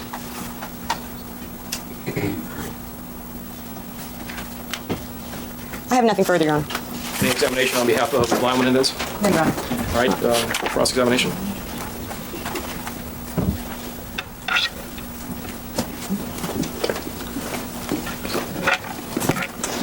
Mr. Lopez, how long have you been employed as an investigator in the Menendez case? Approximately 6 months, I believe. 6 months as of today's date? I'm not sure the exact date. During the period of time that you were at the Big Five, this is on Wilshire Boulevard, correct? The Big Five on Wilshire? Yes. Yes. And that's where you took the pictures that are on the board and in front of you? Yes, it is. And during the period of time that you were there, did you attempt to ascertain the identity of the person who waited on the defendants on August 18th of 1989? No. Were you asked to do that? No. I don't recall it was. All right, so you don't recall if you were asked, but you definitely made no effort to find the identity of the person who waited on the defendants on August 18th of 1989. Is that correct? That's correct. And you were asked to go there for the first time on October the 1st of this year. Is that correct? That's correct. And prior to that, October the 1st, you had never visited this Big Five on Wilshire Boulevard in connection with the Menendez case. Is that correct? Yes. Now, when you went in and you took the photographs, which are displayed on the board and also in front of you, did you ask anyone if those were in fact the same display cases that they had in 1989? Did I ask anybody? Yes. Yes, I did. Okay. And did you ask anyone if the display cases were set up identically to how they were set up in 1989? Yes, I did. Do you know for a fact that that cabinet was there in 1989? No. Now, when you went into the Big Five on October the 4th to take these photographs, did anyone at the Big Five tell you that there was a 14-day waiting period to buy pellet guns? No. And is it your understanding, having been a police officer for 17 years and also a private investigator for a period of time, that there is no waiting period in California to buy pellet guns? Is that your understanding? Yes. Okay, and there never has been a waiting period to buy pellet guns, is that correct? Yes, that's correct. And the condition of the cabinet as is displayed in the photograph on the board and the photographs in front of you, you have no personal knowledge that that is how the cabinet looked on August the 18th of 1989, is that correct?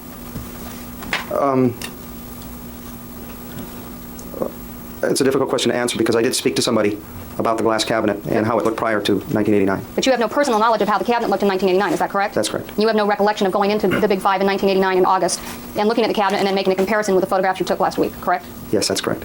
I have nothing further. Yes, Mr. Lopez, you did, however, verify with an employee of that Big Five that in his opinion the cabinet's the same and looks the same. Objection calls for hearsay. Objection sustained.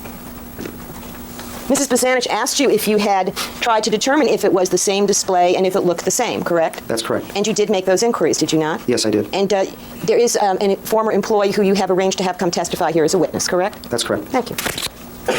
Anything else? No, Your Honor. Okay, thanks, sir. You can sit down. Thank you, Your Honor. All right, let me see counsel at the sidebar regarding scheduling, please. Leslie Elmore. Leslie Simone Elmore. E-L-M-O-R-E. Elmore. Alrighty, so this is Leslie Elmore, former Princeton day school student. Works best with someone This way? Yeah. Just face the lawyer. Okay. Right. And that way your mouth is facing. Yeah, please spell your middle name for us. Simone, S-I-M-O-N-N-E. Ms. Elmore, what's your occupation? I'm a paramedic, And where do you work? Buncombe County EMS. And what state is that? Excuse me, what Buncombe County, And where's Buncombe County? North Carolina. How do you spell that? Buncombe, B-U-N-C-O-M-B-E. Okay. And where were you raised? Princeton, New Jersey. When you were growing up in Princeton, did you You attend the Princeton Day School. Yes, I did. And was that for your entire education or just for part? From first grade through senior year in high school. And did your family have a membership? I did not know Princeton had a day school that went from first grade to whatever. What did she say? To high school, right? Just for part. From first grade through senior year in high school. And did your family First grade through senior year in high school. So it's all those grades? First grade through high school. She went to Princeton Day School. Is that affiliated with the Princeton school? I don't know. have a membership in a country club called Beedensbrook? Yes, I did. And did you, along with your siblings, attend Beedensbrook? Yes, I did. Now, what is your mother's name? Charlene Elmore. And did she have a position at Princeton Day School? She was a school nurse. Did you know, on some level, Eric Menendez when you were growing up in Princeton? Yes, I knew his brother was in my class in high school. His brother Lyle was in your class? Yes. Eric was never in your classes? No. How old are you, Miss Elmore? 24. And Eric was younger than you? Yes. Did you know when you were growing up in Princeton how much younger Eric was than you? I'd say probably 2 years. Now, turning your attention to the Beedensbrook Country Club, in the summertime, did that country club have a swim program for the children of the members? Yes, they had a swim team. And did you participate in that? Yes, I did. Were there times of the day when the children who were part of the swim team would be required to practice? Usually either in the morning or in the afternoon. Were there 2 separate practice sessions? Yes, there were. And did you practice? Yes. And to your knowledge, in, say, the period between 1980 and 1982, was Eric a member of the swimming team? Yes. And did he practice? He practiced. Sorry to interrupt, but I am on the Princeton Day School's website, and it says our campus among the Great Road in Princeton opened in 1965 thanks to the incredible generosity of Dean Matthey, whose gifts to PDS, Princeton Day School, include not only the property but also financial support. Our school continues to thrive today because of the vision and dedication of educators, students, and families. From Miss Fine's School and Princeton Country Day School. All right, so I don't know if that means it's affiliated with Princeton, but it's definitely Princeton is the town it's in, so that's all the info I got on that. Princeton, New Jersey. By himself most of the time, with his mother coaching him. Did he also practice? Well, how did you practice? By yourself with your mother coaching? No, I practiced. Sustain. Did the other children practice as a group? Yes, they practiced. They were coached by the swim team coach. Was one of those coaches a young woman named Meredith Krugman? Yes. And did Eric practice with the group as well? I don't recall if he practiced with us or not. He was younger than I and would have swam with a different group. Did the groups practice at different times, the age groups? No, you could either swim in the morning or afternoon, but they didn't separate the age groups. Okay. Now, you say did you observe Eric in practices with his mother? Yes, I did. And was she teaching him how to swim? Was she in the pool with him or what? No, she was along the side of the pool, running up and down the side of the pool, asking him or telling him to hurry up, you have to swim faster. Often she had a stopwatch when she was doing so. Were there other parents doing the same thing at the same time? No. Sounds like she was just as tough on the boys as Jose may have been when it came to swimming, or if she's going to do that for swimming, she might as well be hard on them for anything, including tennis and whatever else. Not doing homework, or not getting the grades that they want, whatever the issue is, that they're the boys aren't doing whatever the parents want. It's an issue for the parents. Did you in fact ever see another parent doing that?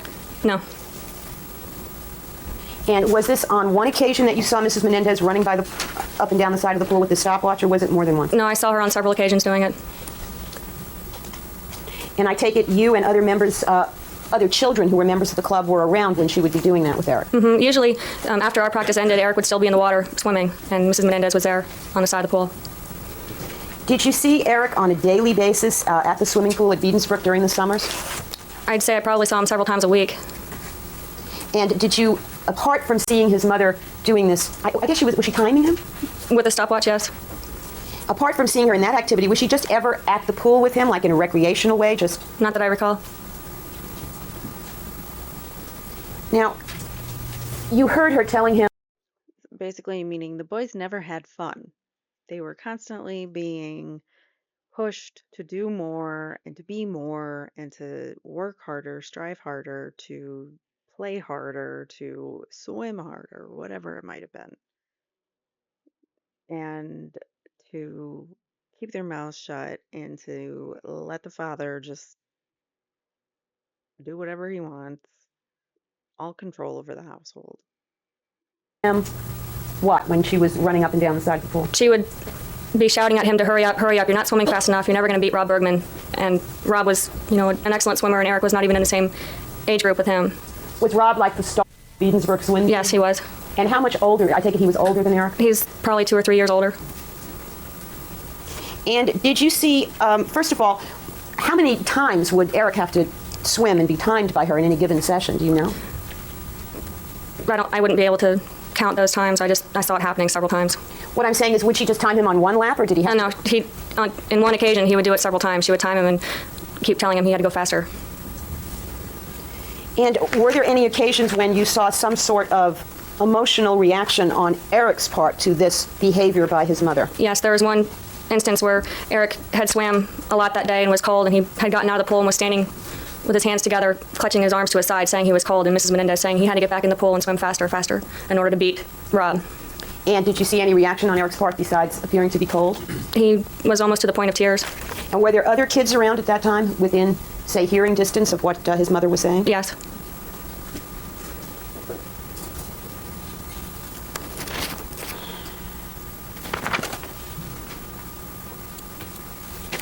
Did Mrs. Menendez have any equipment that she would bring to these solo practices that she conducted with Eric?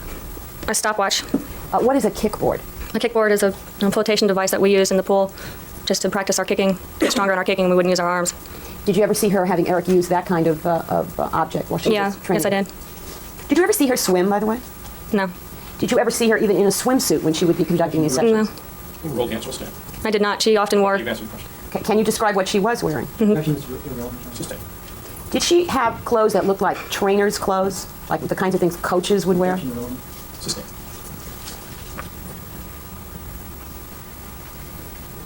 Did you ever observe in these practice sessions Eric arguing with his mother or refusing to do what she asked him to do? No.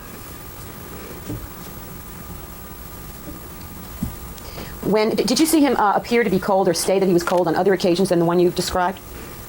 I remember that incident well because it was emotional for him and it embarrassed me and some of the other kids who were at the pool. So it was, from what you could see, it was noticed by the other kids? Yes. Did Eric have any friends that you saw him with at that pool? No, not really. And were there times that you'd be there all day and he'd be there all day and he'd be by himself? There were times that I was there all day and Eric may or may not have been. He wasn't, unless his mother was there, I usually didn't notice him. Okay. He was sort of invisible? Mm-hmm. Did you have a group of friends that were at the club that you associated with on the days that you would be there? Yes. Roll dance will stand. Were there various sort of cliques of kids of different age Yes. groups? Mm-hmm. There were a lot of children at the pool over the course of the summer, Yes. weren't there? Do you know why it is that you remembered this particular behavior of Mrs. Menendez so many years later? Sustain.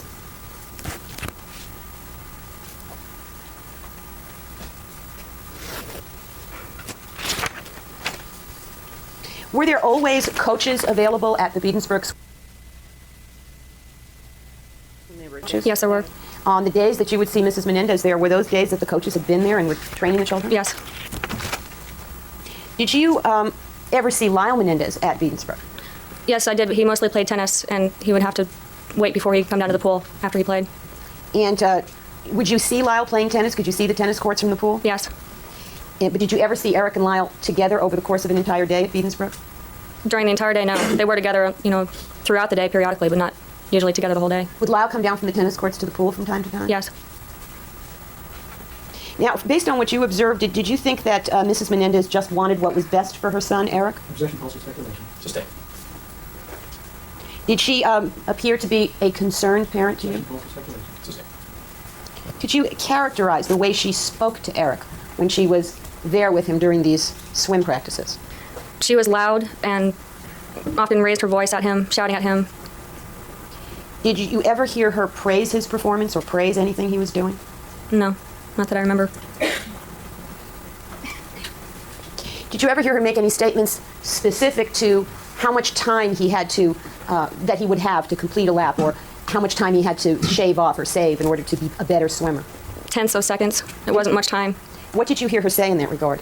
That he had to hurry up, he had to go faster in order to beat Rob. And Did she say anything about you've got to shave off X amount of time or anything like that? Not that I remember specifically what the times were, but she did say that he had to hurry up. From your observations of Eric at the pool, and I take it you also made observations of him at meets and, for the swim team. Let me ask you this. Did you enjoy swimming? Yes. Overall. What would you say about Eric? Did he appear to enjoy swimming? Overall, you can answer the question. He did during the meets. I mean, I think all kids enjoyed being at the meets because it was a competition and something for them to do. What about at other times? When he was practicing, I don't think he enjoyed that. When he was practicing with his mother, when he was practicing with the team, or both? With his mother, particularly.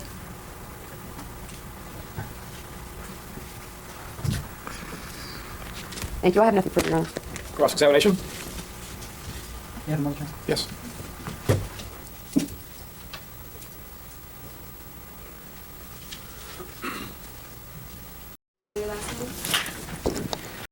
All right, this is now a lot faster than I thought it was going to be. All right, so this is Barbara Howarth, who is Eric's teacher. Barbara Howarth, Howarth. Mrs. Howarth, what is your occupation? I'm a teacher. I teach English at Princeton Day School. And how long have you been a teacher? I've been teaching for a little over 30 years, about 21 of them at the day school. Now, directing your attention to the years 1985 to 1986, did you have Eric Menendez in an English class at Princeton Day School? Yes, I did. I taught 9th grade English that year. And was that a class that met 4 days a week? Yes. About how long would each class last?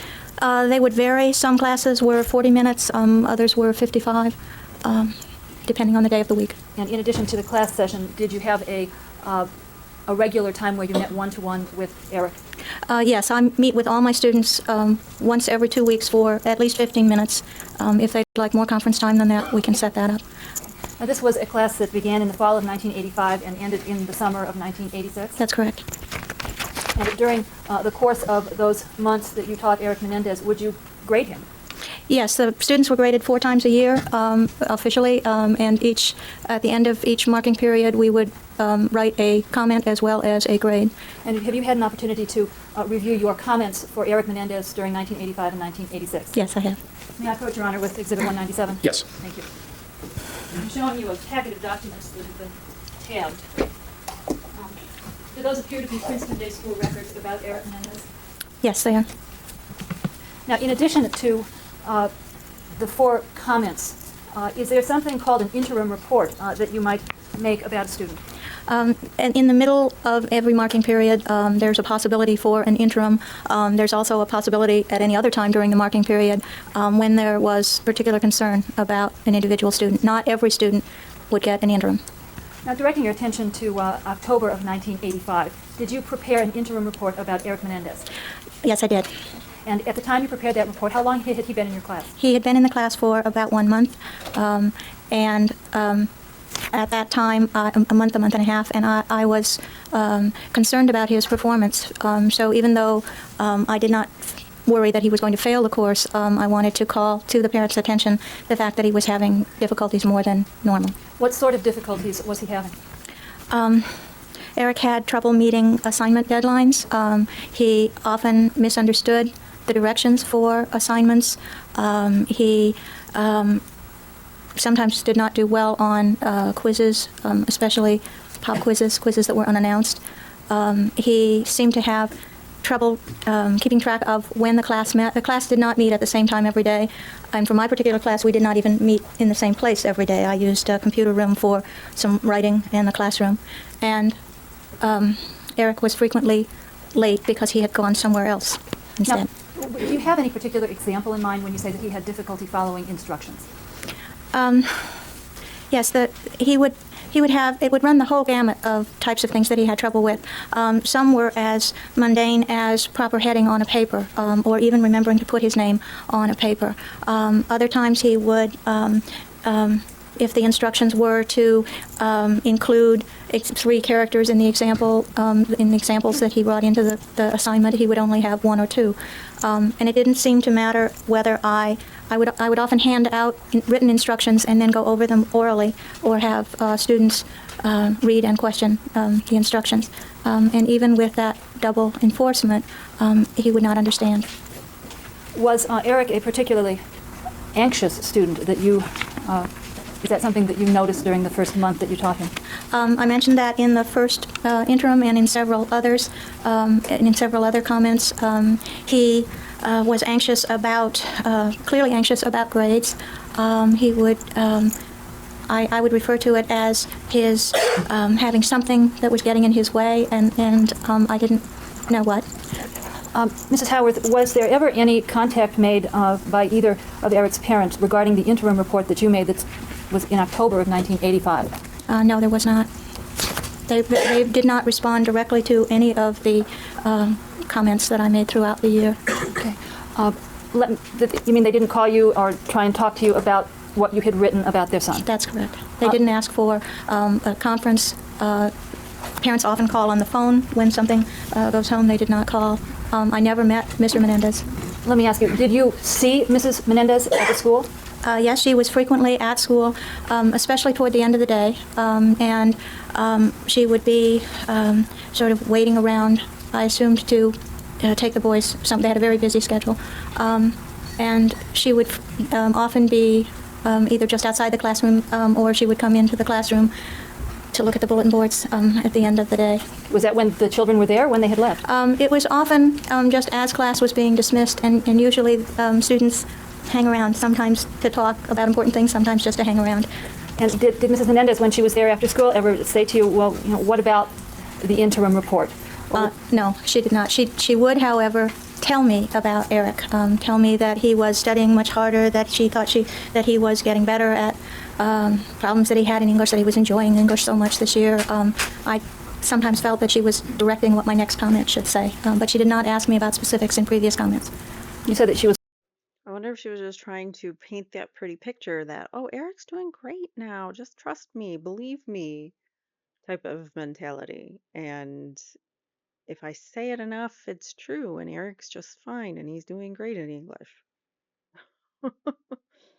Was directing, you felt that she was directing what your next comments should say, meaning what? Meaning that, in her view, he was getting better and spending more time at English, which was going to improve his performance. Okay, and did you, as his teacher, observe any such behavior on Eric's part? Not anything consistent. Eric was very good at some areas of English. I don't think he realized that he was good at those. He tended to see his weaknesses rather than his strengths. And many times it was, his strengths were in non-graded areas, discussion, for example. So he would not get the feedback, the immediate feedback that he would get on written work, on tests, on quizzes. Now, one of the things that you mentioned in your comments, I believe it was the one in June of 1986, was that Eric, there seemed to be a panic or a block operating with Eric. Rephrase the question, please. Did you ever see a panic or a block operating on Eric that interfered with his learning? My comments indicate that I was concerned because something was getting in his way. He seemed, especially toward the end of the marking periods when grades were about to be officially declared, he seemed very anxious. In our conferences when he was trying to come up with paper topics, I had thought that perhaps things were just too structured, and that if I gave him more leeway to come up with things on his own, that he would be more relaxed. But that would, when I would try open-ended assignments with the class, Eric, in his conference time, would need a lot of help and reinforcement to get what it was he wanted to write about clarified. He saw everything as potential. He seemed to see everything as potential danger. He did not distinguish. That's signs of abuse, man. That's signs of abuse. Taking everything as a negative or seeing everything as a danger instead of a positive, focusing on all the negatives about yourself and not the positives. That's because of what the traumas that he had been suffering at home. Between a quiz or a test or a major paper, everything was the same level of importance. He didn't have a very good sort of sense of where he was or the connectedness as far as procedure. Did Eric have any basic skill problems that you noticed? Yes, he, in writing, he is a terrible speller, worse than I am. He had a great deal of trouble with end punctuation, which is not usual for a ninth grader. He just didn't know. He would write numerous sentence fragments, run-on sentences using a comma instead of a period, which is a little bit more common. Other punctuation was just, he couldn't get a hold of it. He had some problems in sequencing. There seemed to be problems in his processing material that was raised in class discussion, although he himself was good at class discussion. But drawing together the information from his classmates in an organized way, or things that I would say, something broke down. Did you notice that Eric had any problems concentrating? Yes, there would be. If the discussion was very rapid, and if people only said a little bit and it moved quickly, he was right there and following. But if either I talked too long or one of the other students talked too long, he would seem to drift away. And then in some days, he seemed preoccupied. What do you mean by talk too long? Talk for an hour? No, the class is only 40 minutes. 3, 4, 5 minutes, and some students and some teachers do that. What about Eric's self-confidence level? As a ninth grader, it was very low. He, as I say, I don't think he realized what his strengths were. I think he was very concerned about how he was doing and measuring himself every minute, but not feeling that he was doing as well as he should have been doing. Now, was there a particular behavior that you noticed on Eric's part before testing? Yes. If it were a test that he knew was summarizing an entire book, or if he were asked to take a quiz for which he knew he was not prepared, he would become very upset and he would cry. Okay. And that would be in class? Yes. Was that unusual for a ninth grade boy to cry in class? Yes, it's very unusual. Some ninth grade boys who are under the same or under similar stress situations will either be angry, explode in anger, or will leave the room. But most ninth grade boys do not cry, especially in front of their peers. And what about when Eric received a poor grade? Would that also prompt him to cry? Yes, and so what I tried to do in that, I assumed it was kind of embarrassment because no matter what a teacher... All right, the objection is sustained. Everything after yes is stricken as non-responsive. Your next question, please. Thank you. Did you do anything as a result of Eric's crying when he got a poor grade? Yes, I would give him his papers back either before or after class. He was not the only one who would get his paper back then, so I didn't feel that I was shifting the spotlight and putting him in a different spotlight. Good students would get their papers back, some weaker students. Okay. Now, I want to ask you about an incident that happened towards the end of the school year. What did you assign the class an oral report to do? Yes, the last 2 books we did were The Grapes of Wrath and Cry the Beloved Country, and every student was to give a 2 to 4 minute oral report on some aspect of the author, something having to do with the book. Eric was to do something on Cry the Beloved Country, which was probably in the last 3 weeks of school. And did Eric, in fact, give an oral report on Cry the Beloved Country? Yes, he did. All right, I assume you're getting to the point here. Yes. You can expedite that, please. Was there anything unusual about his performance? Again, he had not followed directions. The report was supposed to be 2 sources and in note form on note cards from which he was to speak to the rest of the class.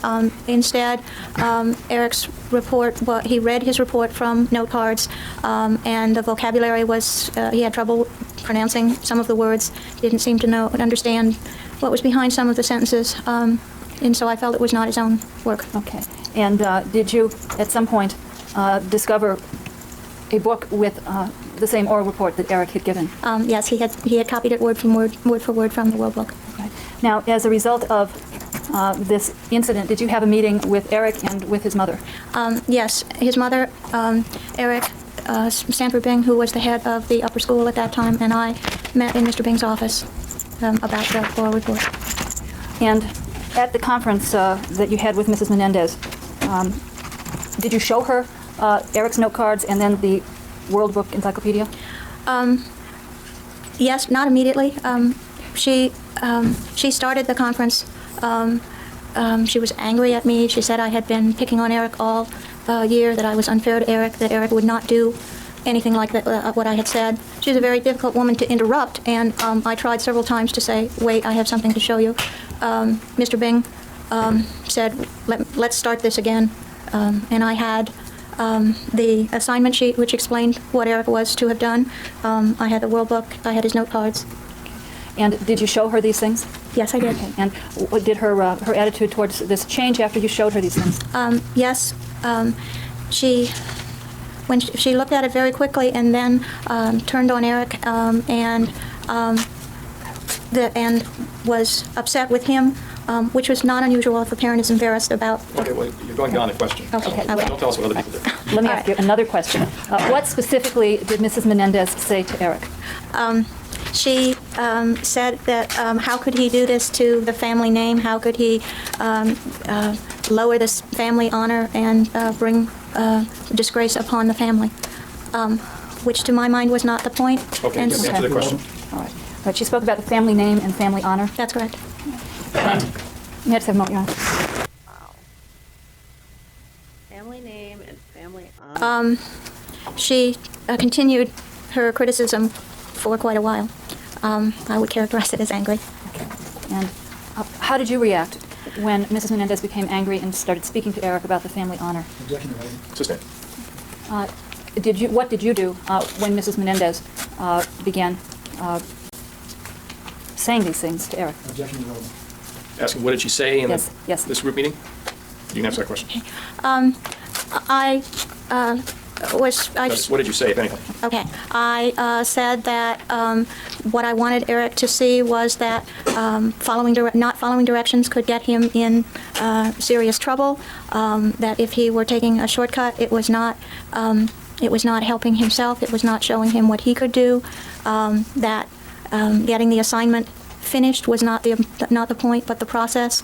And that he had made a mistake, but he was not a terrible person. That it was part of what I'd hoped would be his learning experience. Did you do that to try and protect Eric from his mother's anger? Did you feel that as Eric's teacher, it was necessary for you to do anything to intervene when his mother became so angry? And your...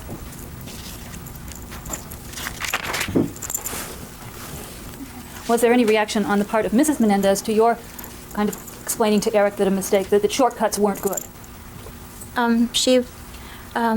When I had finished, she returned to her idea of she couldn't see how he could do such a thing. Mrs. Howarth was copying word for word from a World Book Encyclopedia a particularly clever way of not doing your own work? It was not devious.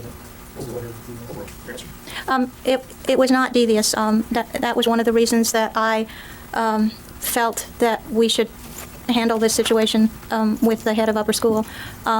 He didn't change the word order. He didn't substitute vocabulary for words that he didn't know. He didn't omit. And it was the World Book. It was just word for word from the World Book. So it was not streetwise if he were trying to... Let me just ask you questions about one additional area. You're aware that Eric had an older brother named Lyle? Yes, I am. And Lyle also went to PDS? That's right.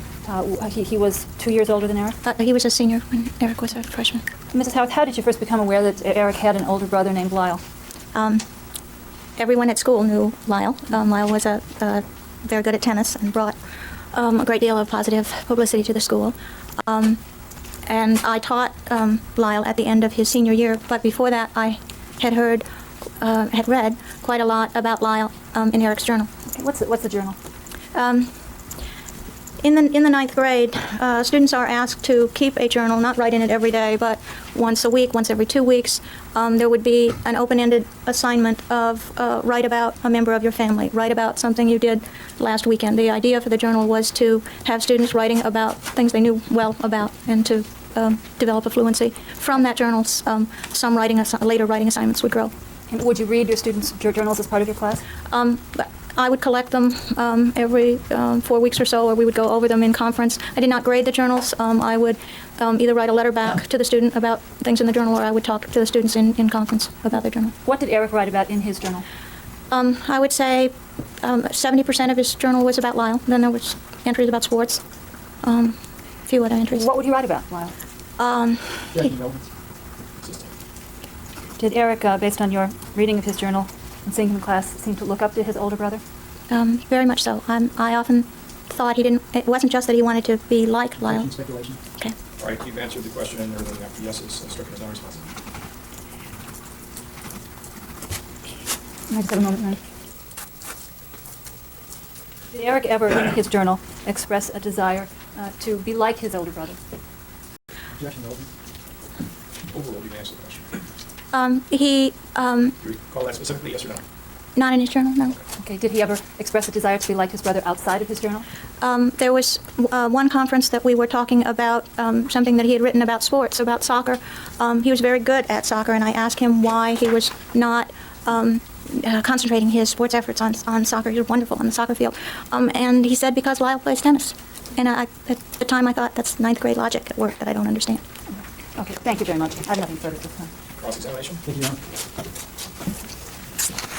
Ma'am, did you require that your students keep journals for your class? Did I require that they Yes. keep? Yes, every student kept a journal. Would they have a notebook for their journals? Shape of the journal was up to the students. Some used spiral notebooks. Some used those notebooks that are black and white spatter on the cover. I asked that they not keep it as a part of their loose leaf notebook, however, because I wanted to be able to look with them at the progression of their writing through the year. So did your students keep the journal for the entire semester? For the year. For the whole year? Yes, but they did not write in it on a regular basis. It would depend on the other work that they had in the class. The writing was time-consuming, and we often had very long reading assignments. They wouldn't have been able to do everything at once. Now, you had indicated that the class was about 40 minutes long, is that right? Some days it was 40, sometimes it was as much as 55.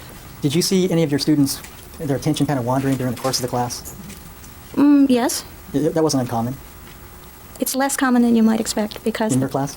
Because of the pace, and because in my classes as often as possible, I like to have the students carry the load. So I will ask a general question and let them respond. My role as teacher is to observe the way they are responding, the roles they play in discussion. Sometimes I would sit on they would be in a fishbowl, and the fishbowl discusses, and the circle around the fishbowl comments on the process of the discussion, and I keep track of the movement in the class. Okay, I think I lost you at the fishbowl. What do you mean by that?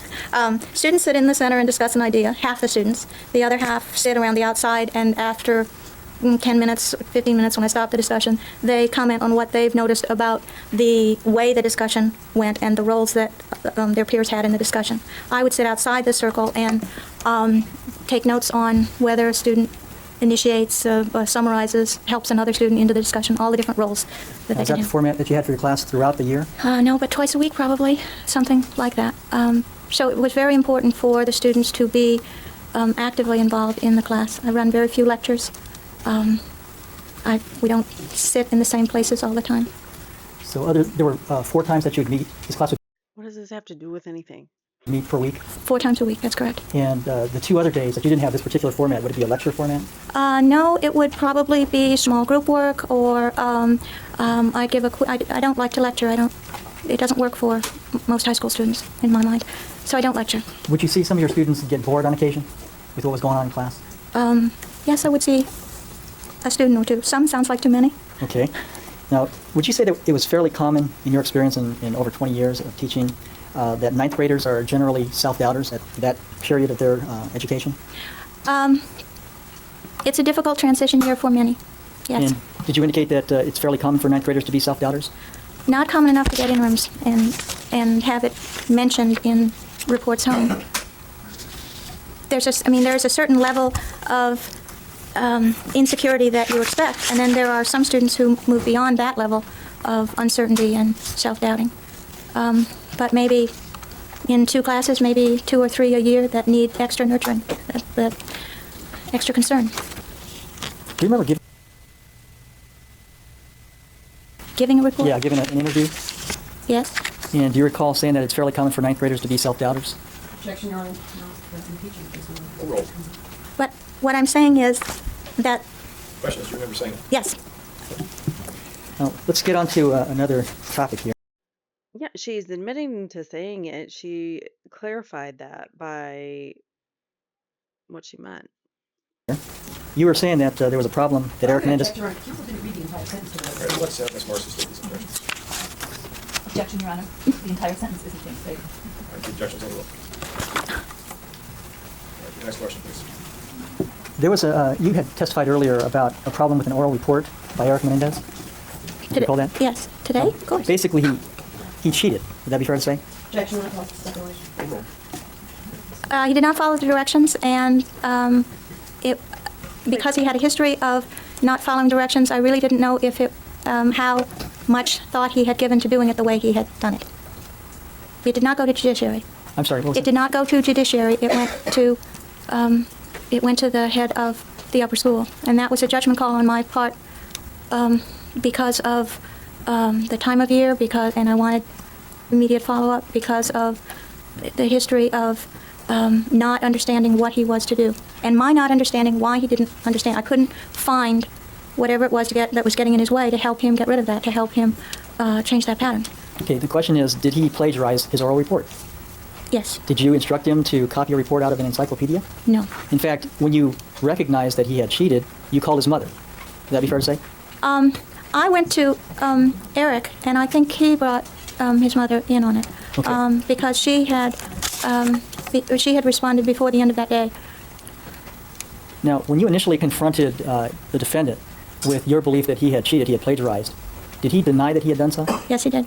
So he said, no, I didn't cheat? Yes. And what did you do at that point? I decided I would have to investigate it further. And what did you do in that regard? I went to the library and went to the World Book. And it was the first book that I looked at. How did you suspect that he had cheated? I believe that was in what I said earlier. He did not, he mispronounced several of the words. He didn't seem to understand what was behind some of what he was saying. And it was also, he was clearly reading from cards rather than referring to cards. And at that point, you confronted him with what you suspected about him cheating? No, I waited until after class, and I don't remember if it was directly after class or later in the day. Okay, so did you ask him to stay after class so that No. you could talk to him? No. How did you confront him about this cheating?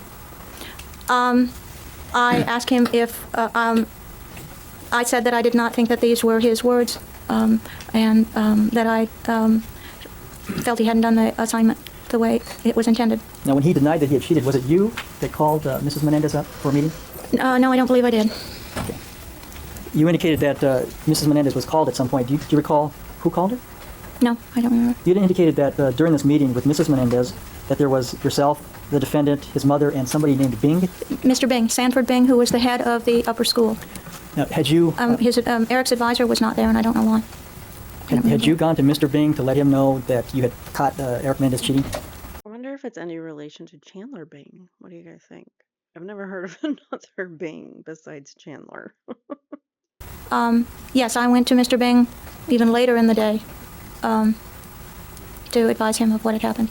And first I talked to Eric, then I had to do the library, then I had to go to Mr. Bing, and I had 3 other classes during the day also. Now, was it that day that Mrs. Menendez came for this meeting? No, it was not. It was the next day? The next day or the day after. Do you know if Mr. Bing called up Mrs. Menendez? No, I'm not sure. I believe he said that I don't remember. Now, you had indicated that Mrs. Menendez was at first a little upset with you for accusing her son of cheating. Objection, Ms. Stacy Evans. She was a little upset. Rephrase the question. Was Mrs. Menendez a bit upset with you for accusing her son of cheating? I had written 6 reports instead of, well, at that point 5, instead of 3. She felt that she felt that I was picking on Eric, that I had been on his case all year, that I was being unfair to him, and that he would not do something like that. He would not cheat like that? He would not do that. Did Mrs. Menendez appear to be protective of her son? Objection, calls for speculation. At this meeting, when you presented evidence that Eric Menendez had in fact cheated, Mrs. Menendez became upset with her son. That's correct. Is that right?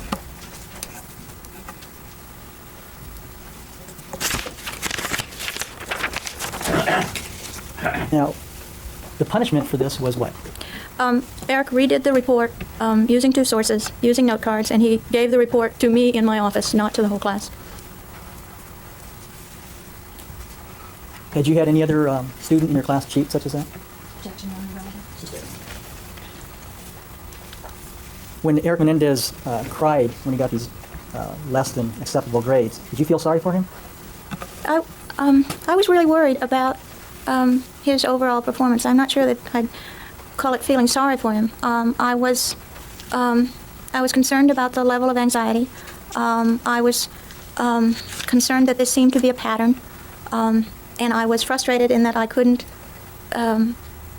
help him find a strategy to be more successful, or several strategies. Did his crying make you do things that you wouldn't do for other students?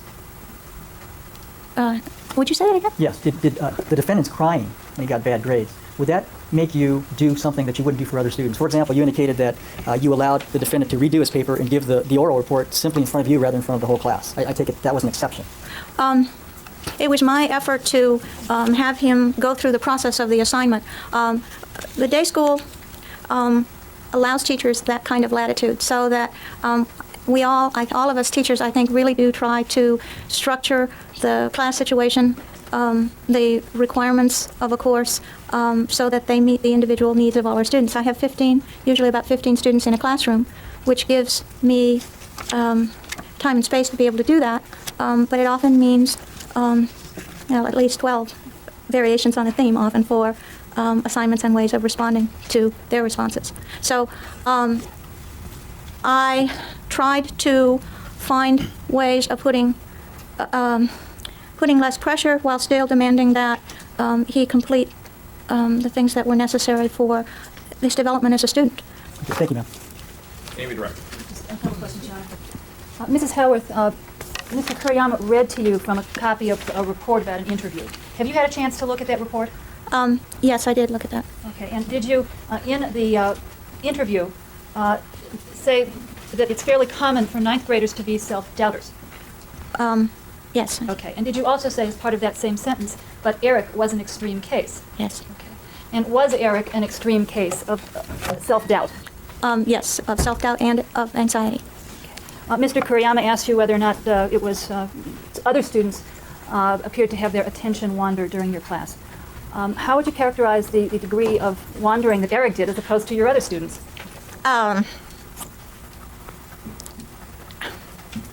He frequently had trouble concentrating.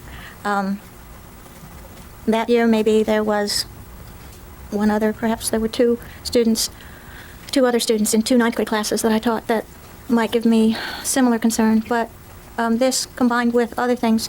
I only wrote, I teach four upper school English, at that time I was teaching 4 upper school English classes, and I believe I only wrote 3 interims for that first marking period, and then I wrote a second interim for Eric later in the year. Okay, so that the things that you observed Eric doing, such as his attention wandering and his anxiety, were unusual. That's correct. Taken together and individually. Is that correct? Mm-hmm. Now, let me ask you about the incident where Eric copied the World Book and you had a meeting with his mother. You said that Mr. Kuriyama asked you about the mother saying that you had been picking on Eric.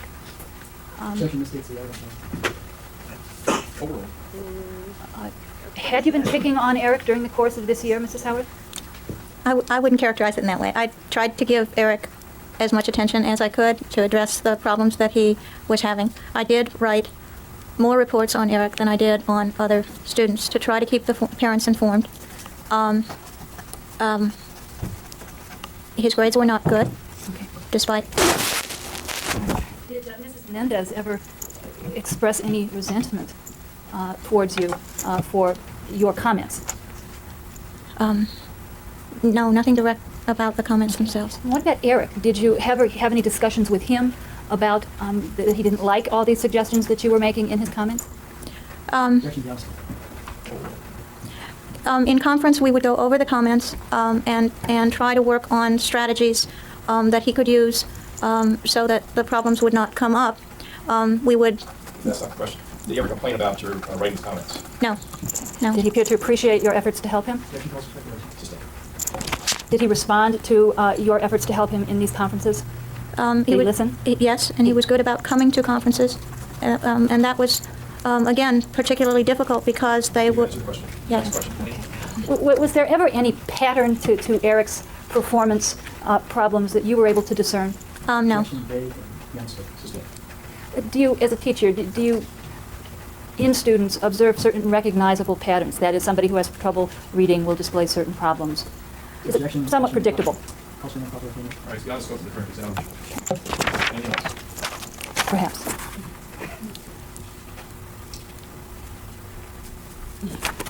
In your meeting with Mrs. Menendez, when she talked about dishonoring the family, did she say which family he was dishonoring?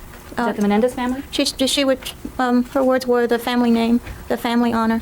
I had not heard that before. Okay. All right, thank you. I have nothing further. Thank you. You're excused. All right, we'll take a 15-minute recess, ladies and gentlemen. Don't discuss this case with anyone. Don't form any final opinions about it, and we'll resume at 20 minutes to the hour. Well, she was interesting. She talked a lot and said a lot of things that weren't necessary. We could have been done with her in a lot less time, but that's okay. All right, so this next person, we have one more. This is the last person on the stand. This is Norman Poles. Eric's tutor is next. So let's see what he has to say. All right, as I indicated, I wanted counsel to pinpoint your examination, and this last witness was a witness who repeated many things that we've heard already and went over a lot of things that are cumulative, and the next witness or any other witnesses you're calling on these subjects had better be pinpointed and get to the specific issue that you want to bring out rather than go through all the same litany of things we've heard with other witnesses. And the next witness falls in that same category, and any other witnesses you have along those lines, if any. You've indicated you don't have any, but again, when I say pinpoint, I mean that. You're just going over and regurgitating things that other witnesses already said. And it's cumulative and it's improper, and you should be aware of it as well. You must know when you ask these questions, you've heard these things before. They're nothing new. You've heard the same witnesses or other witnesses say the same thing. So at some point, even you will say, enough is enough. Yes, I noticed Ms. Abramson's eyes wandering there. Okay, we'll be in recess until 22. I was trying to get your attention to turn down the I call its next witness. Can I call Norman Poles? Step forward, please.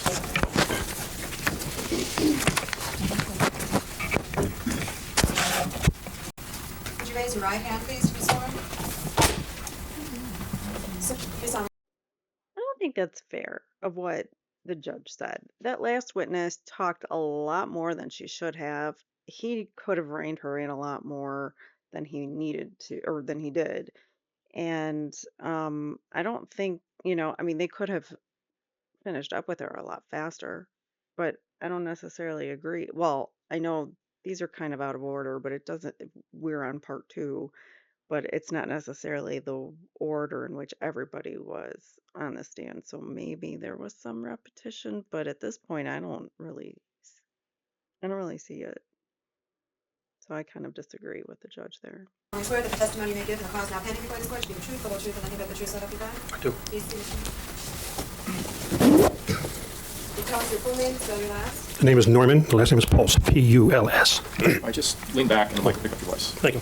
Mr. Poles, do you work as a tutor? I do. And how long have you worked as a tutor? About 13, 14 years now. Is there any particular area that you teach students? Yes, I tutor in all forms of mathematics and physics and chemistry. Okay, and do you have any training, either education or on the job, that has prepared you to tutor students in these areas? Yes, I have a bachelor's degree in engineering, a master's degree in engineering, and I have conducted and organized many industrial training programs. And have you also worked as a consulting engineer for a period of time? Yes, I have. For how long? Since 1981. Now, did you tutor Eric Menendez? Yes, I did. And when did you begin tutoring him?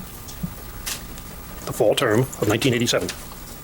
And how long did you tutor him? Through his high school, into high school, which would have been about 2 years. Okay, so you last worked with him in approximately June of 1989? Yes, in the spring of 1989. That's Okay, right. and the last spring that you worked with him would have been Eric's senior year in high school? That's correct. Now, where was Eric living at the time you first began tutoring him? Do you know? No, not really. Okay. How often did you tutor Eric? Twice a week at least. Sometimes none if he was traveling. All right. Normally, it was twice a week. Normally it was twice a week, yes. And you indicated that there were periods when you didn't tutor him at all during the week because he was traveling? That's right. Was he traveling for any particular purpose that you were aware of? Yes, I was told it's for tennis, for tournaments or practice or whatever. And how long would each session last? Hour and a half at least. Where were these tutoring sessions held? In the Woodland Hills area. Now, let me ask you, Mr. Poles, about to describe Eric as a student. Did he seem to be interested in mathematics? I think he had a Reasonable interest in mathematics, yes. And based on your contacts with him, did he appear to try hard to learn? I always thought so. Okay. Did you notice any difficulties with Eric's attention span? Yes. What did you notice? There were times when it was non-existent, times when he was spaced out. He would look at me and look right through me, and I would look at him and I realized there was nobody there behind the eyes. He was just not there. And other times he was in and sharp and brisk, and it would change in a matter of minutes sometimes. Was this behavior that you saw in Eric unusual in your experience? Yes. And would you do anything to try and get Eric's attention? Surely. I'd jump up and down, pound the table, and make noise and shout and walk up and down and try different things to keep his focus on me. It was bad enough that other tutors in the same offices would pound on the walls and tell him to be quiet sometimes. Now, in tutoring students, you sometimes encounter people who have problem concentrating or focusing. Is that correct? I do, yes. Was the problem that you observed Eric having something that was common among the students that you tutored? The problem was common. However, in this case, it was exaggerated to a point I had never seen before or since. Did you ever meet Mrs. Menendez, Eric's mother? Yes, I did. About how many times? A small number of times. Okay. And did you ever have any conversation with her about how Eric was doing or his progress? I attempted to, after a session, if she would be there waiting to pick Eric up, or I would come over to her and begin to tell her how her son did. And I felt she had no interest. What makes you say that she had, or what makes you feel that she had no interest? Sustained. Okay. Did you ever meet Mr. Menendez? Yes. And approximately how many times did you meet him? More than the mother, maybe 4, 5, 6 times. And did you have any interaction with him about how Eric was doing? Yes, yes, I did. And what type of interaction did you have with him? Again, after the session, the father would approach and ask me, how did he do? Is he learning? Is he responding? He wouldn't get into detail because I don't think the father knew calculus or whatever, so he didn't want to know the details, but he did want to know whether we there at the tutoring organization was giving his boy his money's worth, and whether the boy was accepting what we were giving.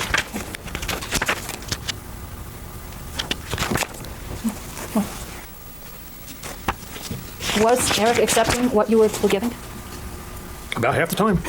And the time that he wasn't, the half that he wasn't, was that because of this attention deficit that you've told us about? Right, the total lack of, you go like this and nothing there behind the eyes. And when he was sharp, he was a good student. Thank you very much. I have nothing further. Cross. Thank you, Your Honor. Mr. Bowles, how much is it per session for these tutoring sessions? Dollars? Yes. Well, Objection, Your Honor, relevance. He overruled that? You just told them to speed it up. Why do you care how much these tutoring sessions are? What's the point? I was not the receiver of the money. I was employed by a tutoring organization. So the Menendez family paid the organization. The organization then paid me. How much, so I don't know what they got. How much did you get paid? I got Objection, $20. relevance. Overall. I believe it was $20 an hour. And you would meet with the defendant twice per week? On average, yes. And about 3 hours per week, an hour and a half per session? That's about it. Would Mr. and Mrs. Menendez bring Eric Menendez to these tutoring sessions? Only occasionally. Yes, occasionally. And that's when you'd see the parents? That's right. Specifically, you saw Mr. Menendez, you said 4, 5, or 6 times? That's right. And Mr. Menendez asked you how his son was doing? Yes. Was it your understanding that Mr. Menendez traveled a lot in his business? Objection, relevance. Sustained. The times that you did not see Mr. Menendez, was it Mrs. Menendez that would come? Objection, Your Honor. Misstates the testimony. Why don't you rephrase the question? Okay. How many times did you see Mrs. Menendez at your facility? 2, 3. Would you send home progress reports to the family? Not me. Maybe the school did, but I did not. Do you know how the defendant was referred to this business? Objection, relevant. Sustained. You indicated that you had tutored Eric Menendez for some year and a half, is that correct? I would say nearer to 2 years. Well, 2 school terms would be better put. Before that, was he tutored by somebody else in the business? Objection, Your Honor. Calls for hearsay speculation. Personal knowledge. Sustained. Do you know a person at this business called Sally Jordan? Yes. Was she? Did you ever speak to Sally Jordan about Eric Menendez? Yes. Was she also a math teacher? No. What did she teach? English. So this business, it was called Scholars Unlimited, is that correct? There were different disciplines that were being taught. Or there were correct. tutors for different disciplines. That's correct. And your specialty was in math and chemistry and physics, I believe you said? That's right. Did you tutor Eric Menendez on anything but math? I think we got into physics one term. Now, there were some occasions when Eric Menendez had to go on a tennis tournament, is that right? That's what I was told, yes. Now, that wouldn't happen very often, though, would it? How often is very often? I think it happened often. I think it was a matter of at least every third week or so he would miss an appointment. Would you call that an occasional miss? It was more frequent than occasional, in my opinion. Do you remember giving an interview in this case to the defense attorney? Yes, I did. Would it refresh your present recollection to take a look at that report? I did. I got a chance to see it. Sure. Oops.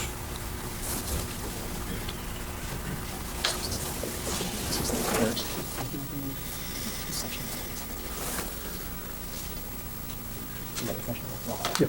Okay, that's the question. I can. Does that refresh your present recollection? It refreshes, but I don't believe it is. I don't believe it was transcribed correctly. So you think this report is inaccurate? In that sentence, yes. Okay. Who did you speak to Who are you talking about? regarding this report? Objection, To- relevance. Overruled. To Miss. Yeah.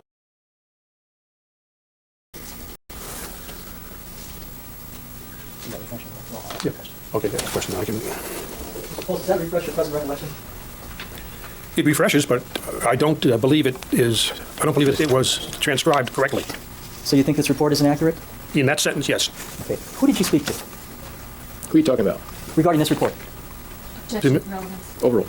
To Miss Leslie Abramson and that lady, and her private investigator, Ederly, I can't remember the name. I'm sorry.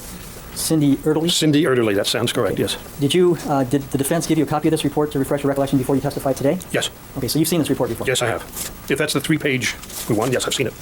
This is a 3-page report. Then that's the one I've seen.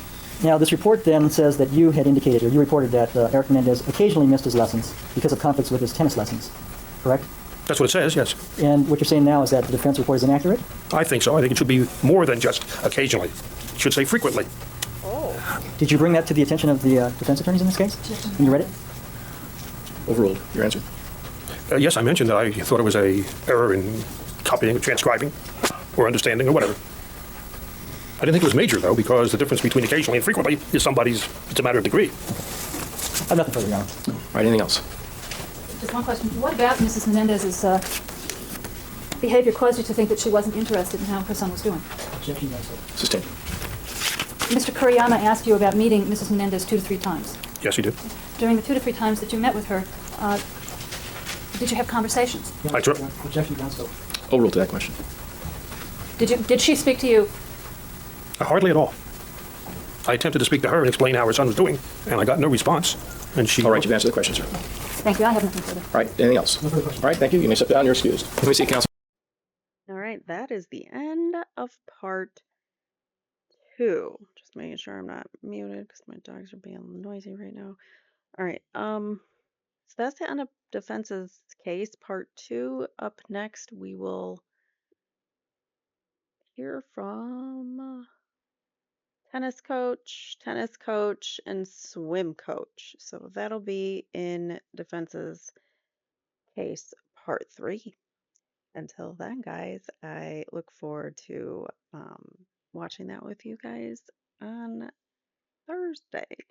So I'm here Tuesdays and Thursdays. I'm trying to get this trial streamed as we watch through and kind of give a little bit of feedback and just take it in with eyes of the present versus 1993. It's just a really important case, and it paved the way before OJ and before. I mean, this was like one of the very first court TV trials ever aired. So, I mean, this was huge, and it's paved the way now for other trials to be live streamed, live televised. So it's a big case, and there's a lot to unpack and a lot to learn from it. So thank you guys for being here with me and trying to learn a little bit about this case. And I look forward to seeing you guys, like I said, Thursday. And don't forget to hit the like button on your way out. And I will see you guys next time. Thanks for watching. Bye now. If you've been impacted by a true crime and would like your story told in your own words, or if you or someone you know has been wrongfully convicted or accused of a crime, please write to crimeincourtchannel@gmail.com and tell us your real true crime encounters. Thanks for watching.